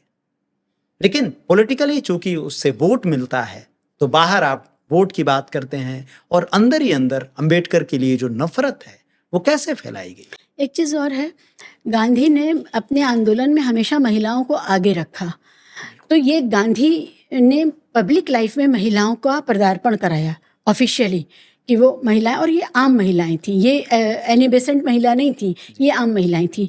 नेहरू साहब का महिलाओं के प्रति जिस तरह का रवैया है, आप देख रहे हैं, उन्होंने अपनी बेटी को पढ़ने लिखने के लिए भेजा, और उसके बाद महिलाओं के लिए जिस तरह का हिंदू कोड बिल उन्होंने बनाया, और अंबेडकर साहब ने तो बराबर का अधिकार दे दिया, वो अधिकार जो अमेरिकन महिलाओं को नहीं मिला था, वो भारतीय महिलाओं को एक झटके में नेहरू और अंबेडकर के संविधान ने दे दिया, जिसकी लड़ाई 1970 तक विदेशों में और यूरोप में और बाकी जगह महिलाएं लड़ रही थी, वो हमें बिना लड़े हुए दे दिया। पहली बार में मिला, एक झटके में, एक झटके में वोटिंग सब मिला, वोटिंग राइट मिला। जो महिला विद्वेषी पुरुष प्रधान समाज होता है, उसका ये बहुत बड़ा खतरा है कि कहीं महिलाएं हमारी बेकाबू ना हो जाएं, हमारी बेटियां कहीं ऐसा ना हो जाए कि वो हमसे जबान दराजी करने लगे। तो ये जो डरा हुआ, अपनी बेटियों से जो डरा हुआ समाज है, उसको भी इन तीनों नेताओं से बड़ी नफरत है। और बिल्कुल बहुत बहुत ज़रूरी बात आपने कही, ये जो तीनों से जो नफरत थी, और ख़ास तौर पर मैं कहूँ कि हिंदू अपर कास्ट में, वो नफरत आगे उसको बोने का, उसको खाद पानी देने का काम ये गीता गोरखपुर प्रेस कर रही है, कल्याण कर रही है, और इन सब को लगातार उसी तरह से दिमाग में डाला जा रहा है कि ये सब गलत किया, अंबेडकर ने गलत किया। मैं पुरानी जब अपने बचपन की कुछ चीज़ें याद करता हूँ कि कैसे लोग आ रहे हैं, कैसे बात हो रही है, तो मैं देख रहा हूँ कि उसमें सबसे ज़्यादा आलोचना, अगर मैं अपनी बचपन की स्मृतियों को याद करता हूँ, तो उसमें आलोचना का केंद्र ही अंबेडकर और नेहरू ज़्यादा थे। अच्छा। क्योंकि इसीलिए वो थे क्योंकि उनको यही चिढ़ थी कि ये बराबरी की बात कैसे आ गई। क्योंकि उनके दिमाग में क्या है पुराना, उनके दिमाग में है कि एक लड़की है, मेरी बेटी हुई, बड़ी अच्छी बात है, खुशी की बात हुई, उसको खिलाना पिलाना सब ठीक है, लेकिन अब वो एक दिन अचानक से फैसला कर लेती है। तो अगर मिश्रा जी की बेटी तय कर लेती है कि वो जो है अंतरजातीय विवाह करेगी, तो उनको लगता है कि ये सब क्या हो रहा है, ये सब क्यों हो रहा है। वो अपनी पंचायत का चुनाव, अपने पंचायत में फैसला कर ले कि मैं चुनाव लड़ रही हूँ। आज भी देखिए सारी जगहों पर, आखिर क्यों पंचायती राज जो सुधार हुए, राजीव गांधी लेकर के आए, वो कितनी क्रांतिकारी बात थी। कम से कम उसने एक कदम महिलाओं को आगे बढ़ाया। बेशक। और महिलाएं अभी भी बहुत संकटों का सामना कर रही हैं, परेशानियां हैं, सब जगह हम देख रहे हैं। लेकिन आप कल्पना करके देखिए कि अगर हिंदू कोड बिल नहीं आया होता तो क्या स्थिति होती। मुझे तो लगता है कि हिंदू महिलाओं को अंबेडकर और नेहरू के बारे में ज़्यादा से ज़्यादा पढ़ना चाहिए, उनकी रिस्पेक्ट करनी चाहिए, उनकी राजनीति के बारे में पता होना चाहिए। लेकिन ये दुर्भाग्य है कि आज आप कोई भी सर्वे करा लें तो उसमें जितनी नफरत आप देखेंगे अपर कास्ट में, मेल में देखेंगे, उतनी ही आप देखेंगे, उससे ज़्यादा आपको महिलाओं में वो नफरत इन दोनों के प्रति इसलिए मिलती है क्योंकि वो दुष्प्रचार ऐसे ही किया गया। उसको फैक्ट को तोड़ मरोड़ करके और सच्चाई को लोगों तक ना पहुंचने देना भी दुष्प्रचार है। तो ये सब काम इसलिए हुआ ताकि उनके विचारों को रोका जा सके।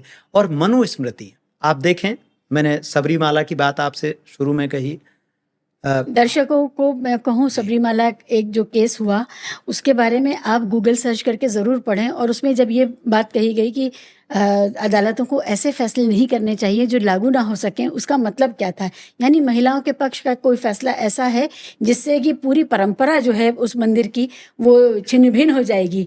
और मंदिर प्रवेश का सवाल था ये, तो आप लोग ज़रूर उसको पढ़िएगा। ये बहुत पुरानी बात नहीं है, ये अभी किताब का हिस्सा है। किताब का हिस्सा है, किताब में भी आपको मिलेगी। तो ये आप लोग ज़रूर पढ़ें जिससे आपको पता चले सबरीमाला का केस और भारत में जो महिलाओं के अधिकारों का जो सवाल है वो आपस में बहुत जुड़ा हुआ है।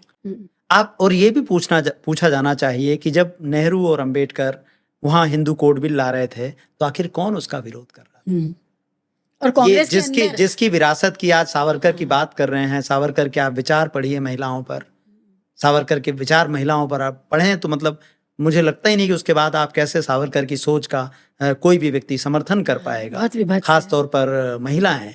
लेकिन ये सब गंभीरता की बात करते हैं। एक बात मैं इसमें और जोड़ना चाहूँगा किताब के बारे में कि किताब में राहुल गांधी के खिलाफ जो दुष्प्रचार किया गया वो इतना जबरदस्त दुष्प्रचार है कि मेरी अनेक नेताओं से बात होती है, ऐसे रिपोर्टर से या मीडिया के जुड़े लोगों से बात हुई जिनका ये दावा था कि कि वो जैसे मैंने कहा ना कि कांग्रेस को मैंने कभी कवर नहीं किया, मैंने ऐसे लोगों से बात की किताब के सिलसिले में जिन्होंने बहुत अच्छे से कांग्रेस को कवर किया है।